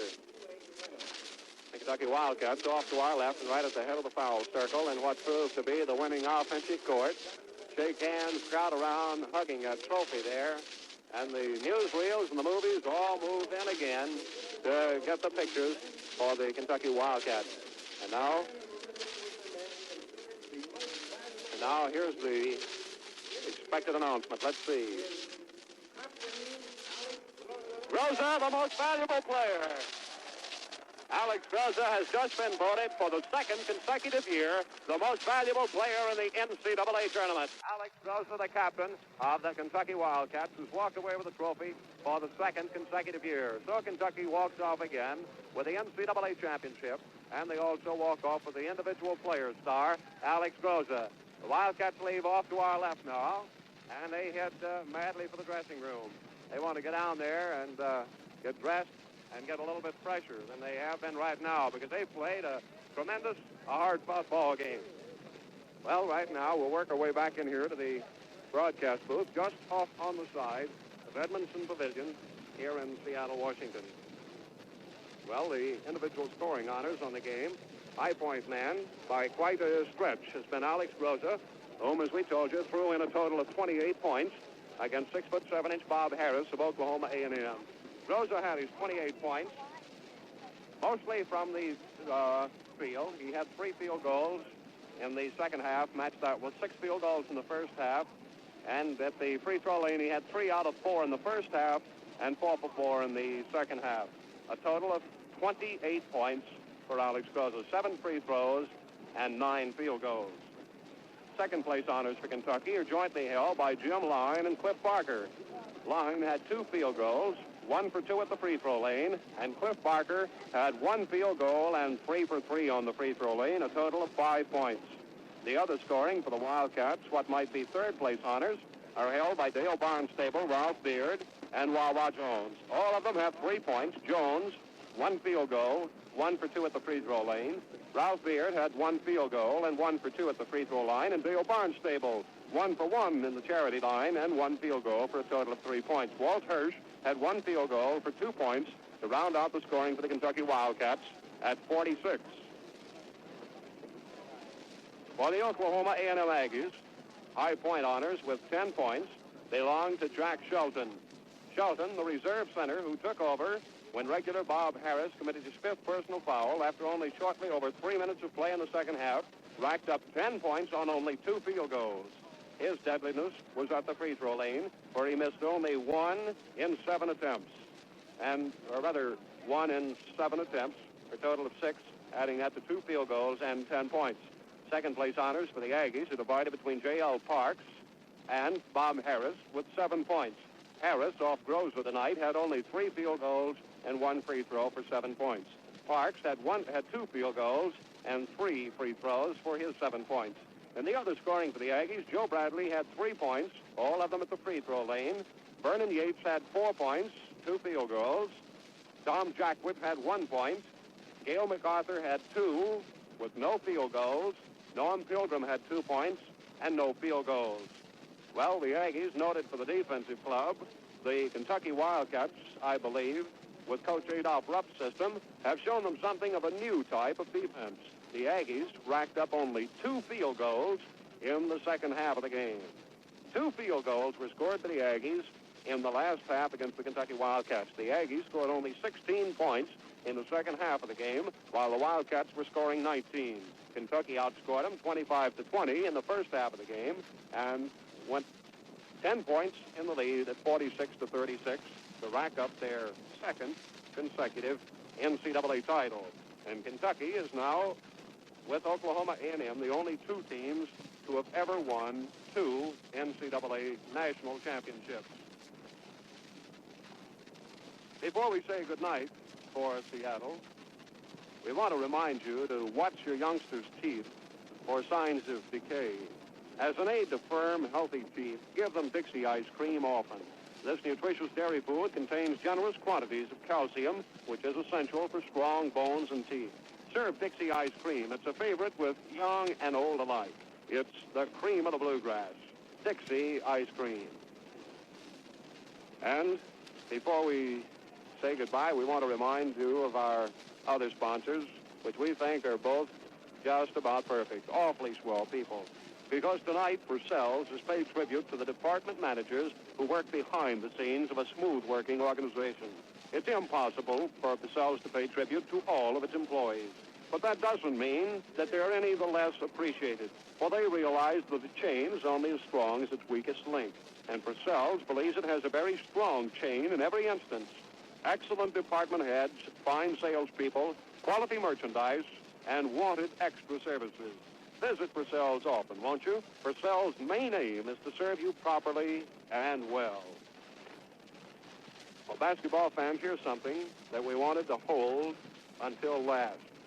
We don't want to sign off tonight before we check the records because we think Alex Groza has cracked some more NCAA records. Going into tonight's game, Kentucky needed only 19 points to break the 3-game total, which was held by the Aggies when they won the tournament in 1945, defeating Utah, Arkansas, and NYU. They scored 179 points. Well, Kentucky has shattered that record by scoring over the necessary 19 points, running over it by a matter of almost 16 points. Alex Groza needed 22 points tonight to break Bob Curlin's scoring record in the NCAA, the 3-game total of 76 points. Groza, with his 28 points, has destroyed Bob Curlin's record. He destroyed the record by better than 6 points. Groza has scored 82 points in his 3 NCAA games. Groza needed 10 field goals to break Curlin's record of 30 in 3 games, and Groza ended up with a total of 9 field goals, just one short of the record, which was held by Bob Curlin. Groza needed 6 free throws tonight to break the record held by Jack Underman of Ohio State when he hit 18 free throws in 3 games back in 1946. Groza tonight destroyed that record when he connected for 7 free throws. So Groza tonight destroyed 2 records. The Kentucky Wildcats knocked off another NCAA record. The Wildcats have altogether destroyed now, as a unit and as a team and as individuals, 5 NCAA records. We have a couple of other reminders we want to pass along before we say goodnight, seeming to try to squeeze in a little bit of everything. We want to remind you particularly about the 10-inch dinner plate with the ivory background and the gold bland with a picture of the present Kentucky basketball team, including the players, the coaches, and the manager with the names of each one. It's overglazed for permanency, too, and the dinner plate suitable for display or dinner dishes. The cost is only $3. And the dinner dish with the picture of the Kentucky Wildcats 48-49 NCAA championship team is sold exclusively in Lexington, Hyper-Cells, in the basement. The cost only $3. Well, basketball fans through in central Kentucky, it's 20 minutes of 2 Sunday mornings. In case any of your friends have dropped off to sleep tonight about 1 o'clock, this afternoon, we should say, Sunday afternoon at 1 o'clock, WKLX will give you a complete rebroadcast of the Kentucky Aggies championship basketball game of the National Collegiate Athletic Association. Remember, 1 o'clock at WKLX for this broadcast again, transcribed and played back completely for any of your friends or any of the other sports fans who may have missed a portion of it because of this rather irregular hour due to the 2-hour time lag between Pacific and Central Standard Time. So if you want to hear the game again or hear spots that you may have missed, tune in WKLX this afternoon at 1 o'clock. That's Sunday afternoon. And we want to remind you, too, of the Junior Chamber of Commerce testimonial dinner for the Wildcats. That's in the Lafayette Hotel. It'll be April the 11th. That's at 6:30, and the tickets are on sale, only $5 each, at Purcell service desks.